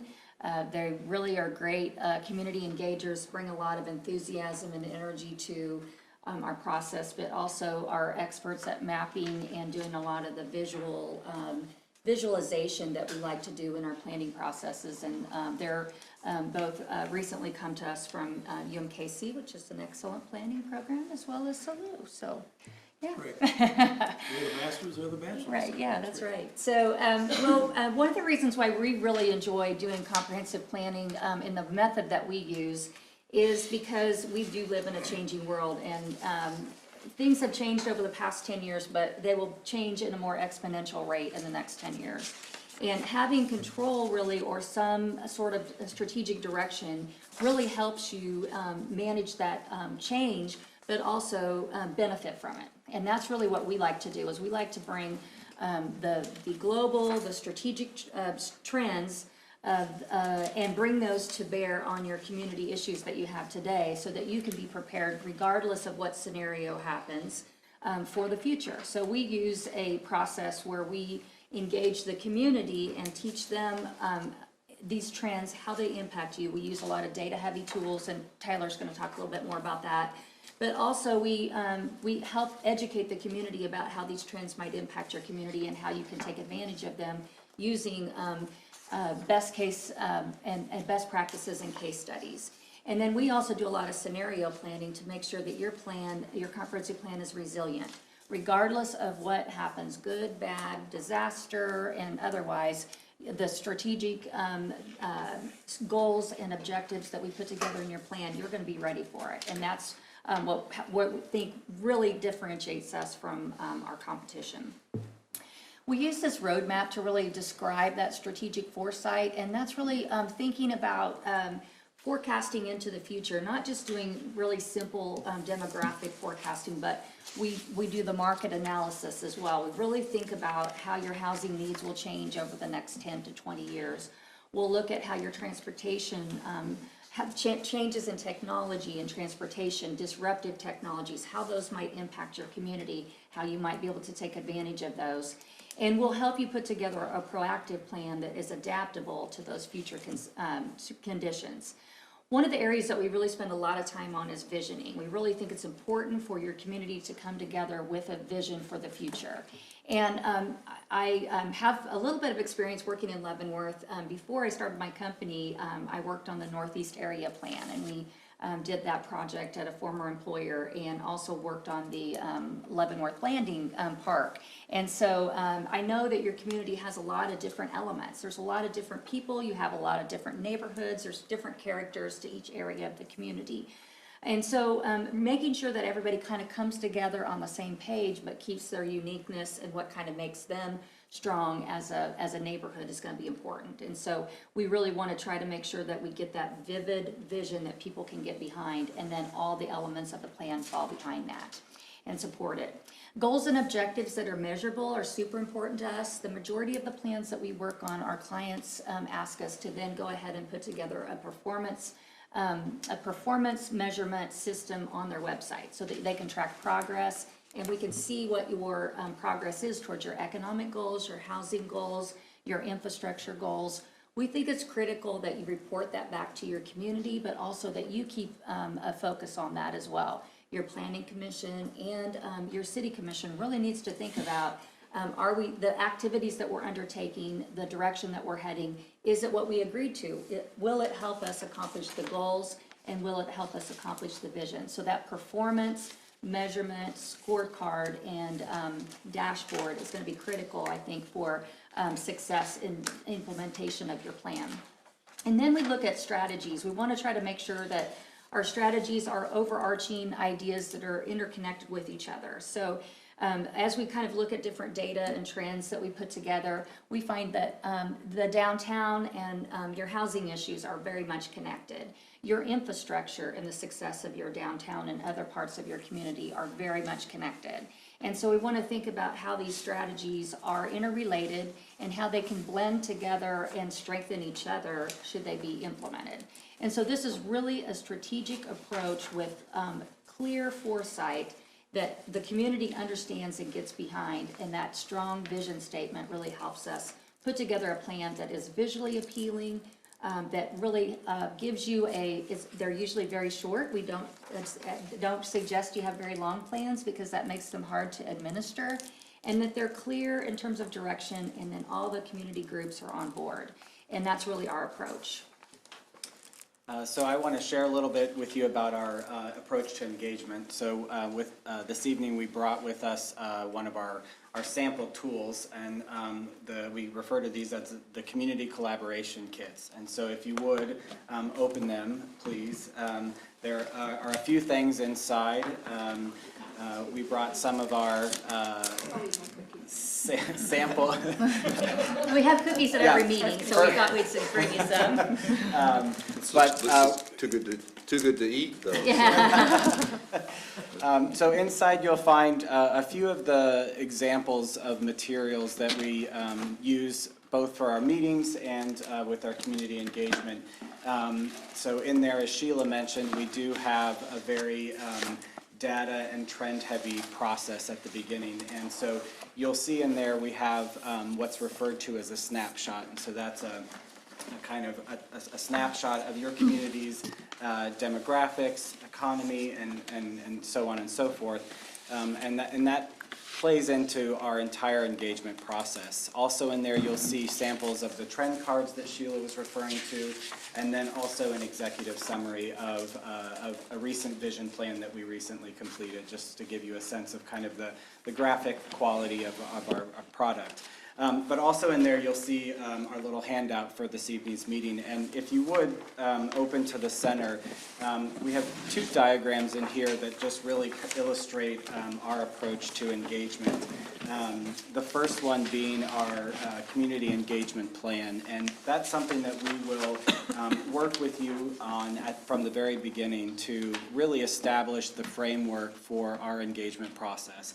The stakeholders we'll be meeting with, the types of activities that we'll engage with. And it also sets up the goals that we'll establish from the get-go so that we have a common language moving forward and throughout the engagement process. The other diagram in there is the ways in which we build a successful engagement process. It's really important that we make the information accessible and easy to understand. So that's both graphic, that's in the language, so we really try to make it simple, clear, and something that everyone in the community will be able to digest and understand. We also want to make sure that the material is well distributed, so that's all forms of social media, that's website, that's print material, that's advertisements, just so that really everybody in the community has an opportunity to see what's taking place. And in addition to that, we've worked with language communities from all over the world. So we have a team that is able to work on translation, should that be a need, so that everybody can understand what we're talking about. We also like to make our meetings fun and interactive, and so also in the toolkit here, you'll see that there are other gadgets and activities that we introduce throughout the meetings we have, and so it really is a way to keep people engaged throughout the conversation.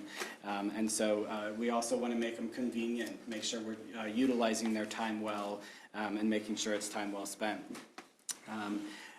We also know that people like to engage in different ways, so we utilize a number of methods and tools, both in person and online. So anything from a public meeting to online surveys to the community collaboration kits, which can be administered by any number of organizations or individuals in your community. So that's a really great opportunity for you and your staff even to help administer and get involved in the engagement process as well. Throughout the process, we really make sure that we're developing partnerships with your stakeholders. It's really important to make sure that we get everybody on board early enough, and so that we can work together throughout the planning process. And so we'll work with you to identify those stakeholders early on and make sure that we're involving them throughout the process. We also want to make sure that our engagement is relevant and useful, and that's both in terms of the material that we're providing throughout the process, but also the feedback and input that we're gathering throughout our various meetings, and really making sure that what people are saying is impactful to the plan. And as part of that, we want to make sure that we're sharing how the engagement has influenced your plan. And so it's really great that we provide a feedback loop to demonstrate just exactly how that takes place throughout the process. And then lastly, of course, as Sheila mentioned as well, we really want to make sure that throughout this process, we've created a product at the end that's tangible, it's implementable, and it establishes actions that are achievable. Hey, That's you, Bob. how do we encourage growth? I've not confirmed this, but those packages used to be a lot more fun. Yeah. When they had the pea shooters in there. Yeah. Now it's just a straw, reusable straw. I like to start with, my role is really as a statistician. We talked about data and all that. Certainly I've accomplished as a planner and economic development strategist, but you just got to start with some numbers. It helps to tell the story. It helps to tell the story of Leavenworth. It tells the story not only to the planning team, like how we structure something, but to the citizens of Leavenworth. To put it in some context, what are you? And it's amazing how effective that can be. Not that we're telling what you ought to be or that you're good or bad, but to tell a story in terms of the numbers and say, that really confirms some things or something I knew that I learned. So we're looking always for demographics, socioeconomics, the economy, sectors that are working. Put the data together, graphic, make it very attractive, tell the story about it. It informs the planning process then by saying this is where you are and this is where you could be. It informs those scenarios that one of you talked about as well. And I really enjoy doing that because it allows me to analyze what you are and what you could be, particularly in context. So we're not only going to look at Leavenworth, we're going to look at the county. We're going to look at the metropolitan region, and you're kind of at the growing edge of the metropolitan, at least the urban, suburban kind of core of all that. You look at the Midwest, we look at the nation, even the world, depending on the factors we want to look at. What role do you play in that economy? What role do you play in housing certain types of people? Who wants to be here? Where do they work? Where could we get them to work here? One of the things that we note in here, just quick numbers, is Leavenworth itself has kind of had sluggish growth, maybe a little population decline, nothing really robust, but it looks like the county's been growing. I'd love to be able to set up a scenario that says, how do we capture more of that growth? How do we get those people to maybe pick the city rather than the suburbs, so to speak? A great way to start forming some scenarios is telling some of those stories. The context is really important because there are and will be things that are going on in the greater Kansas City area. which wraps in St. Joe, it wraps in Lawrence, the way this region is set up. And what's your positioning in that, and where can you be? A great strength you certainly have is the military, but there are a lot of things that support the military, technologies, management processes, leadership, and so forth, that can be maybe triggered to stimulate some other parts of the economy. So let's start with how do we encourage growth? Let's understand what we got and where the world's going. Develop and redevelopment for tomorrow and preserving the community. A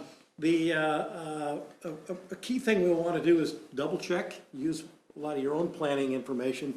What's not developed, what's underdeveloped, what are infill sites?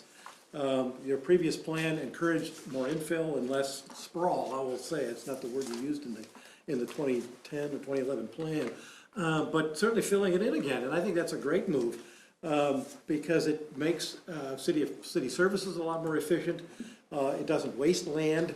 It also gives you opportunities to grow both inwardly and outwardly, add to your tax base, add to your population, add to the diversity that you can become. Where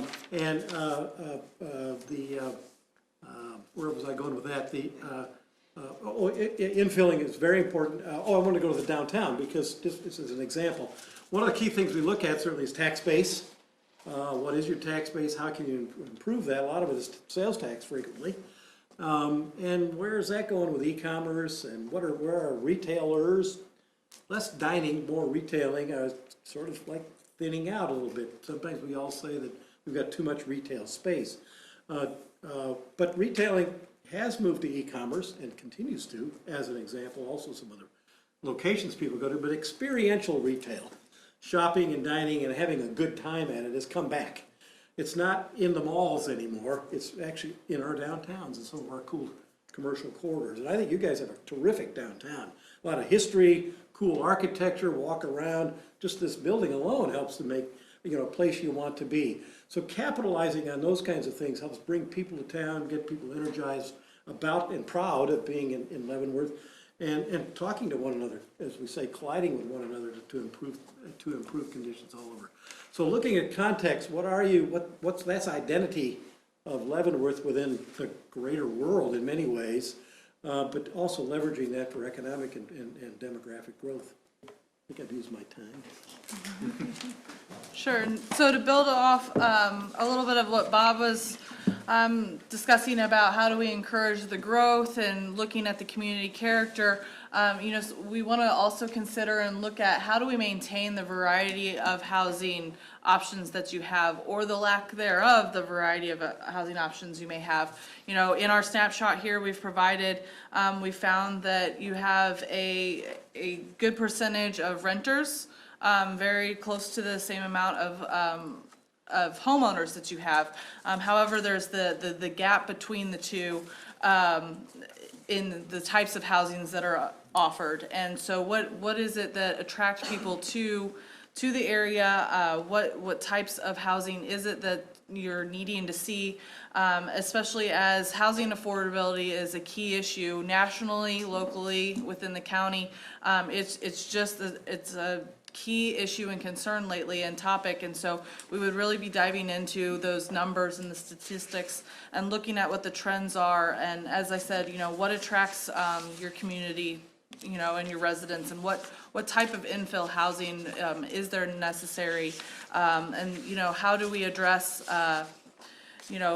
tenant landlord issues, homeless population, all those key issues that can fall right within the housing affordability realm. And so we would be looking at all of that, and then finally just how do we create as a whole with that variety of the housing stock and options and the values, how do we create a community where your residents can age in place, you can maintain a variety of residents, attracting the young professionals while also maintaining the long-term families who have been here, and how do they stay here? How do they see their grandkids grow up while aging in place?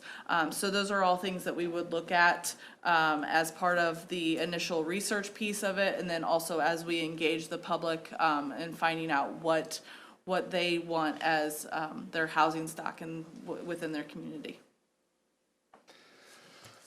Well, I think this is pretty impressive, all the data that we've generated, and looking at that, trying to understand where are the transportation, where are people coming and going, and there is a fair amount of people leaving the community as well as coming into the community as we've researched, trying to get to know Leavenworth as best we can prior to tonight. The question, how do we within this planning process encourage connectivity, mobility, safety? All of that needs to be within one integrated, innovative system. Through the planning process, we typically do the analysis and really look for those opportunities, whether it's for transportation or infrastructure. And it doesn't just, as well as we look at all your other documents, the 2018 transit study that was recently done, how can we integrate some of those ideas that came into the comprehensive plan? We are good at the focus on implementation. Once you've identified the ideas, how can we implement those? Just this month, we were associated with winning 4 grants, 3 TEEP grants and a build grant to help the communities. So it's not just writing a document that says this is the scope, schedule, the cost, but how can we try to get and leverage those additional dollars to really make something better, to actually meet not just the needs, but the wants of the community. And another example, just down the river at Parkville, their major transportation need was Route 9. And working with that community, we understood that that 4-mile stretch can't be addressed once. And so we kind of parceled that into 13 different projects. So every year there was a funding strategy for that year and a project that could be then taken into account. We then helped them write the STP grant that won that first phase, and that's going under construction next year. So again, our focus on implementation, helping you understand how you can leverage your money with other dollars, is why we think we can help you in that regard. As it relates to your quality of life, your outdoor amenities really do create a special place that is Leavenworth. And so how can we look and use the plan to create those opportunities to create those improved quality of life, looking at strategies. Your residents, your citizens deserve to be living in thriving communities and with the economy, the rich history, a safe environment. And with the city leadership, we do want to help you create policies, facilities, and events that really attract businesses, residents to stay, enjoy this environment, and your plan can help do that. I'm going to just kind of go through with you our deliverables and our process. And so we use a 5-phase process for our comprehensive planning. They're not sequential. They overlap each other. We start immediately on let's get on the same page, and so we would be working with you. We have a really very strong project management tool and communication strategy that we work with on our project team. So you'll be up to date and know where we are every second. We're kind of an open book management planning process. We have a project management plan, a communications plan, and then we have a project management tool that we use to make sure that we stay on track. We like to schedule all of the community planning and all of the deliverables out from the get-go so that we kind of hold our feet to the fire and we get the project done on time. And I think it's important for you to try to finish your project by the end of December 2020 because of all of the things that Jim just talked about, implementing some of these things. You're going to want to get into the funding cycles. You're going to want to make sure that you're kind of kicking that off 2021 with really implementation and funding in place for a lot of the major initiatives. And so that's really what we try to do, is make sure that we hit that deadline, and we're really good at doing that because of this project management approach. We also start to develop the data off the bat. That's really when we're telling the story of Leavenworth. We're really figuring out what do we know from your existing plans, from the different mapping layers that you have. We start to put together this data. We've already done a pretty good job of that. I want to point out the snapshot and the trend cards. We have an example from Olathe and Overland Park in your tube. The trend cards, you'll see data about Olathe that's tied then to regional, global trends. And we use that as an educational tool through social media and face-to-face interactions with different community groups so that people can really understand which of these have a high impact and a high probability for our community. And we use a process where we find the intersection of those, and those are the main emphasis of your plan. So we're kind of weeding down the SWOT, the strengths, weaknesses, opportunities, and threats, and trying to really figure out which trends will have the most impact on you as well. Those will not be your cards. We'll have very different issues. Your community is very different. I would say a community that we've worked in that has some similar demographics as we polled yours would be Independence, Missouri. That plan was an award-winning plan. The Missouri State American Planning Association awarded that, and we worked on that plan. And I think it would be a very good similar process that we're recommending, and we recommend that you contact our references on that one as well. So we're gathering all that information, we're putting it together in digestible ways so that the community can engage in that process. We feel it's important to hold an elected officials workshop and a planning commission workshop with staff right off the bat to kind of really figure out what some of these issues are and make sure that our engagement process is really on track. Then we start to do some stakeholder interviews. There's going to be folks that will not participate in the various community workshops and other activities. So we want to make sure that we deal with them and make sure that we're gathering that information. So probably people from the Fort, the VA, some of your larger employers, your development community, and maybe even some of the developers that are more national. I know Summit Homes is a more national one that's in the region now. So we're kind of trying to get a sense of what advantages do you have and what constraints are here that we need to look at, or challenges. And then the third phase is where we really go through and we create consensus. And so we do community visioning. We really work hard to engage all of the various stakeholders in your communities and workshops in a variety of different ways. And we make sure that we get people on the same page, as I talked about before. That consensus is not necessarily we all agree, but we can live with it. And that's really the principle behind consensus is we think this is the right direction that we're going. We can live with it. We're going to work out the details later at a later time, but this is the direction we want to head.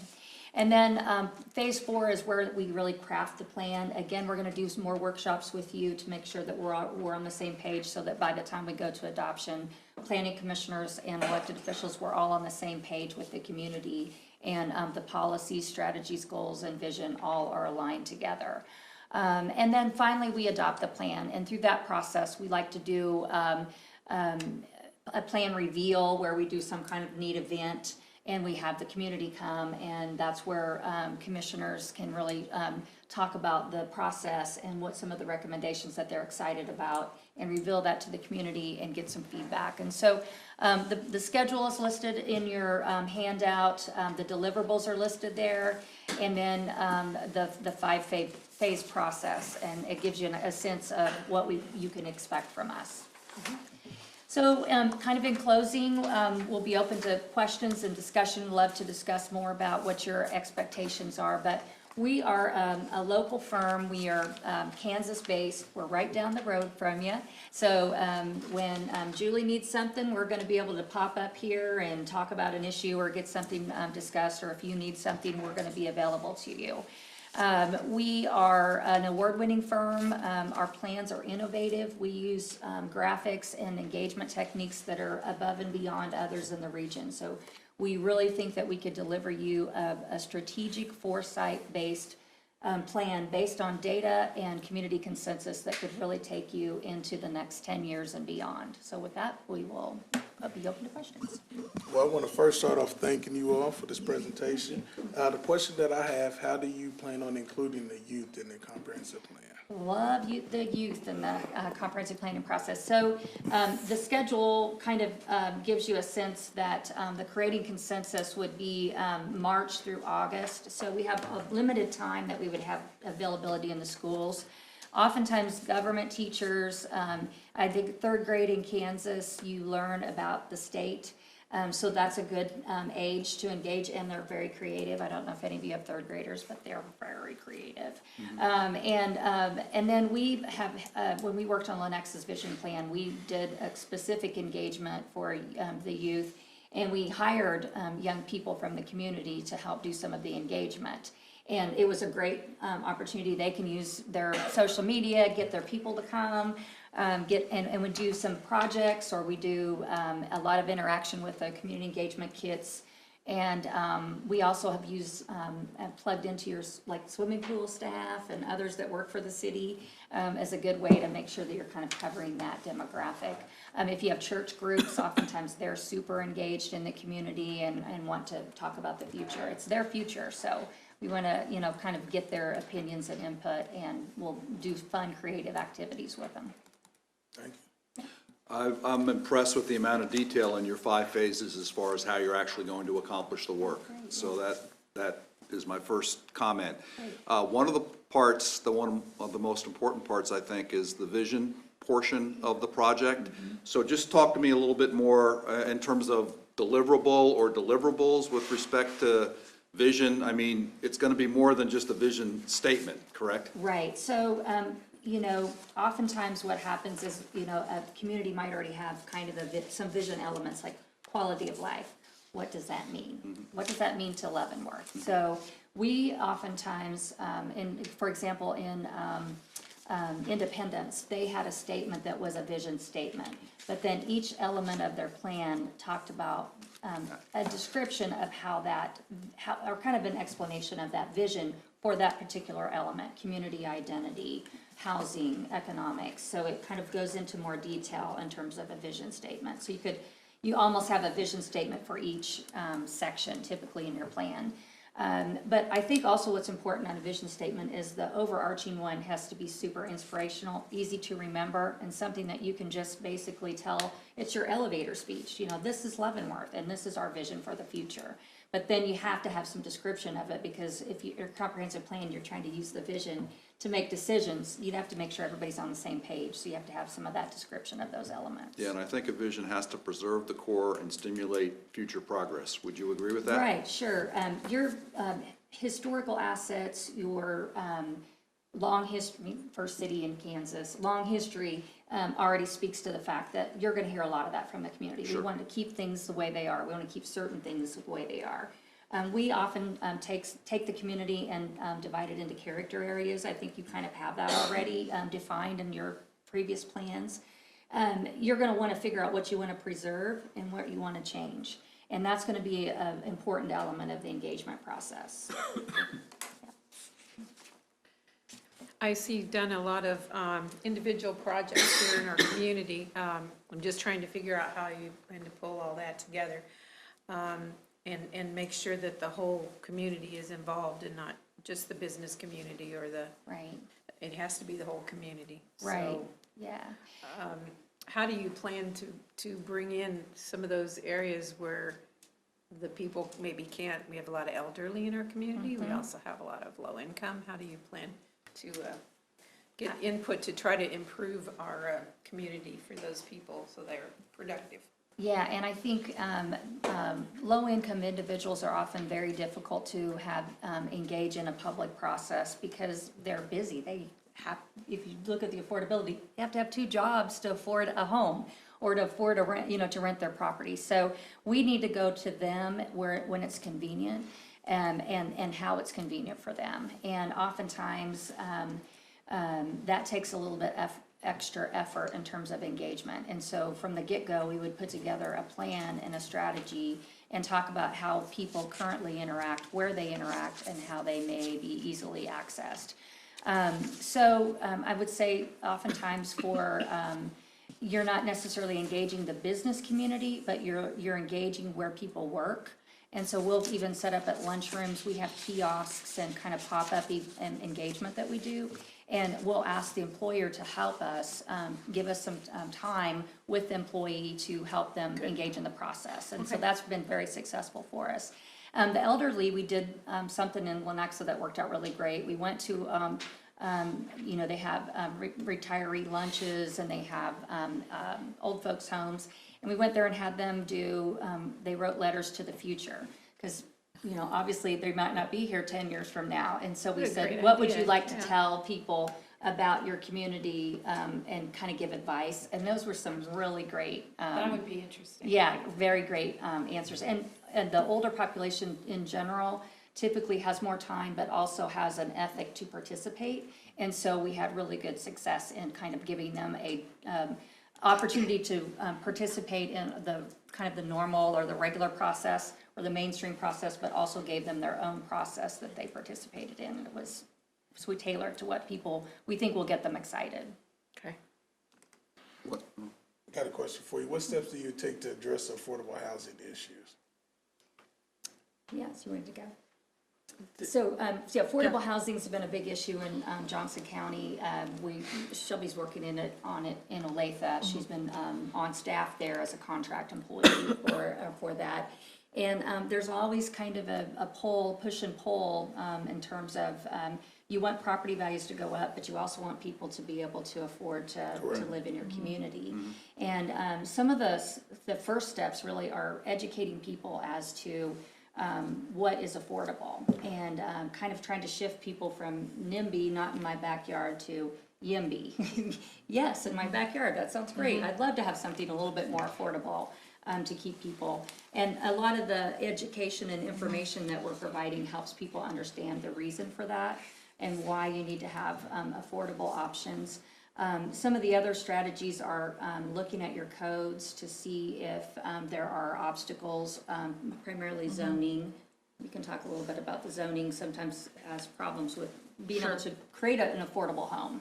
Yeah, we would be able to look at, as Sheila was saying, the zoning or just your regulations and what barriers or challenges are there within that may be restricting developers that maybe or that attract, you know, that type of housing that you want to attract that is restricting them from coming and developing in your area. So we could look at that also and to just fold that into the data also and just really look at what restrictions you may have that are holding you back from having that affordable housing that you need.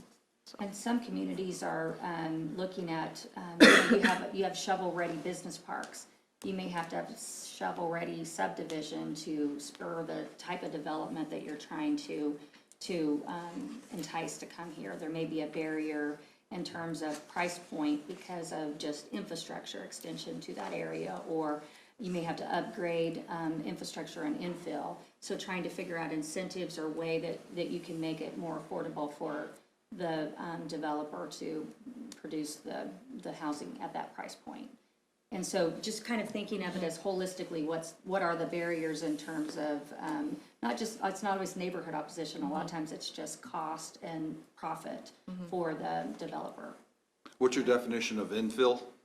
Infill would be, you already have city streets and infrastructure to that location, and you have housing surrounding it, so you're going to infill, you're going to put a house or a business in where you have a vacant lot, or even where maybe your density is not high enough, you could put more density on it. Another affordability issue is an accessory dwelling unit, an ADU. So you may, I call them not granny, what are they called? Granny flats, that's the nice way to say it. Okay, so I want my kids to get a granny flat for me, but I don't know that they will, but yeah. So you can live in their yard, so kind of allowing accessory dwelling units, and you may already allow that here in certain areas. But thinking about how can you do that in a more affordable way. Material costs for housing is also another one. We've also looked at modular off-site built homes that you can move to and it's not mobile homes, but it's off-site built. And that's becoming a bigger thing on the east and west coast now. I could add, Sure. a lot of the infill challenges become title to the property. Or issues with environment or something that nobody quite knows. And those, when you've got vacant or underused properties, sometimes, gosh, how do you find the owner? Or how do you deal with the owner? And it's really an underused property or maybe even vacant derelict. So working the economics of that, working the legalities of that, so you can actually open up those properties in a way. There may be some market incentives that could be offered to the current property owner, or maybe just try to push them out, so to speak, in many ways. I'm sure you're running into that, we run into that kind of thing all the time, so. You're working in St. Louis on a big Usually, initiative on yeah. that, right? Co-chairing the vacancy collaborative for the city. So think economics as well, and property ownership questions that, gosh, it's a great idea, but how do you get around those things? And they tend to be kind of massive. I have one more question, which I think you can answer quickly. When I look at the term comprehensive land use plan, to me, there's a little tension between the term or the word comprehensive and then land use plan. We're going to look at development, right? I mean, keeping great businesses here in the city, but also looking for opportunities for development in the future. I mean, we're going to be able to do that with this project, correct? Yes, yes. Because sometimes if you just look at the term, it just seems like it's a little narrow in terms of the land use plan. I know that's an important part of it, but Yeah, it's not everything. Our approach really is to think about it more as a community's, almost a community strategic plan, but you're using comprehensive planning tools to implement that strategy. Okay. And so that's, I think, how we differentiate ourselves a little bit in Sure. terms of how we do I it. saw that. Because we do both of those things. I saw that. We've figured out a pretty sharp way to kind of bring those together into a usable document. Thank you. You mentioned businesses and all that, though.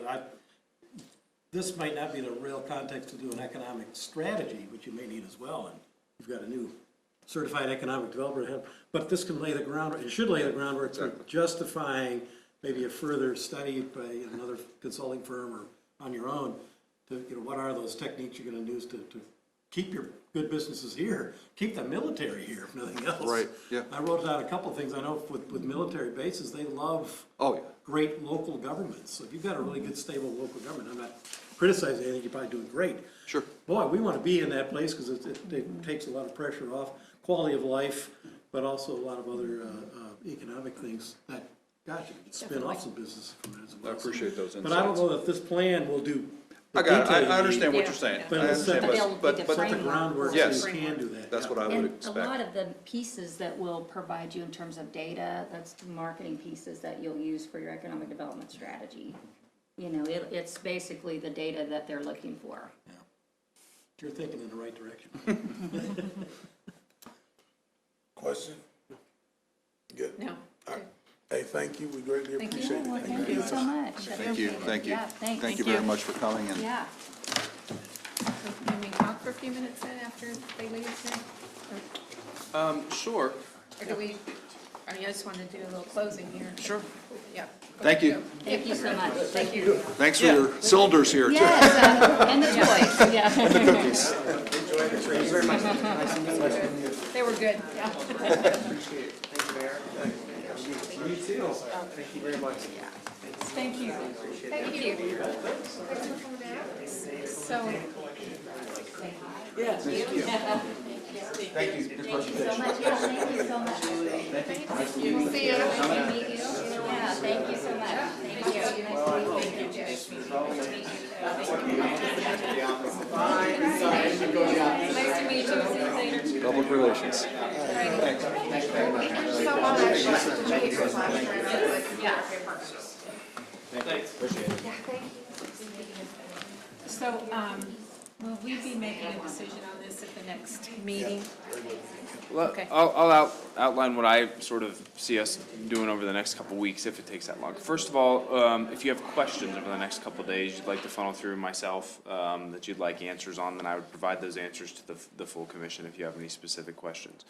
The plan right now was to put this agenda on the item, the next regular meeting, which is a week from tonight, for a discussion, and at that point, a potential motion by a commissioner, subject to a second and discussion and- approval, for staff to then enter into negotiations.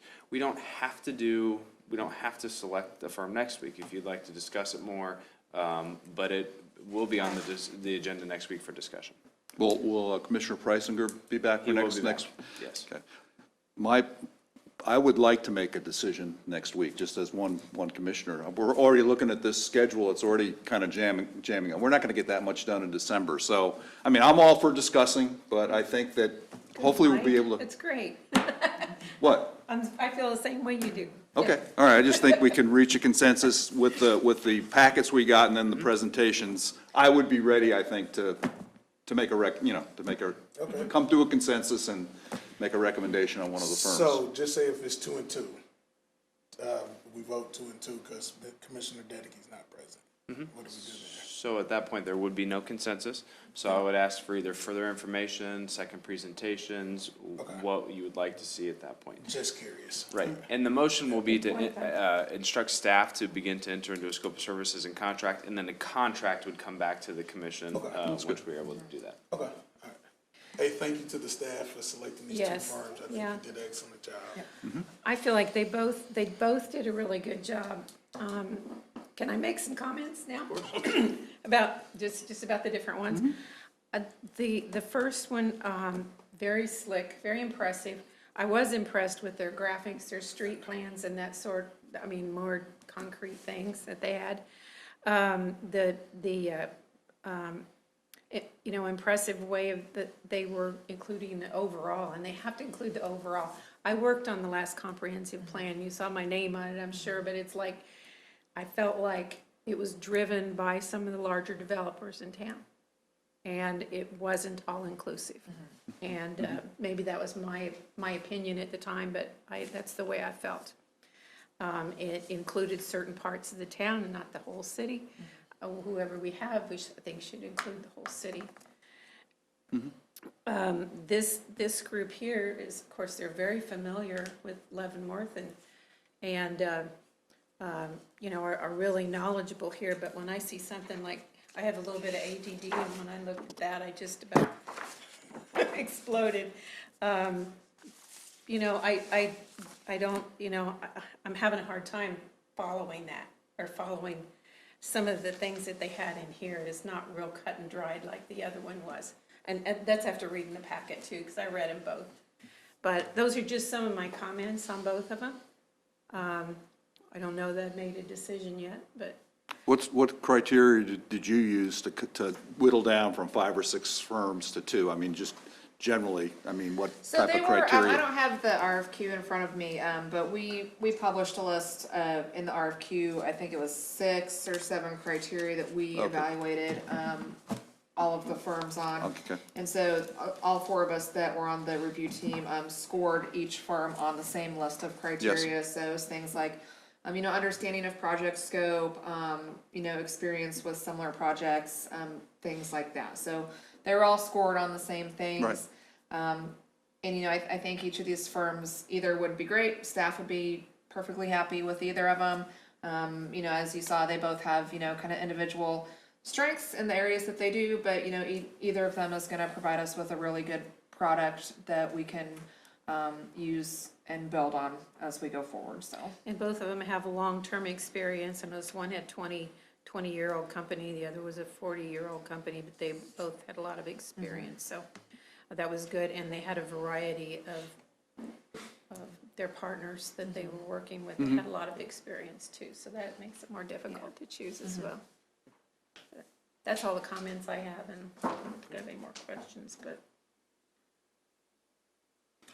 No, I think we'll have a chance to go into even more detail next week, and I have some other things, but I don't think I need to discuss them.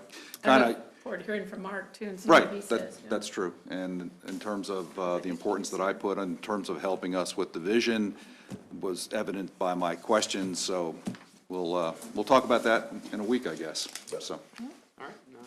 Yep, just want to remind everyone about the Christmas parade that's going to be taking place this upcoming Saturday, starting at 5 o'clock. Friday? Yep. Friday? What'd I say? Friday. Friday. You said Saturday, I think. I know, Friday, this Friday, and the mayor's tree lighting. What are the times, I It's think? going to be from 5 till, I think it's 5:30. The parade starts at 5:30. I got to and be then there at 5, yeah, 5:30. Yeah. Sir? No, the lineup starts earlier, but. Yeah, the parade's at 5:30. 5:30. And the lighting of the tree follows the parade. Okay, yeah. So show up at 4 o'clock. All right. All right, meeting adjourned.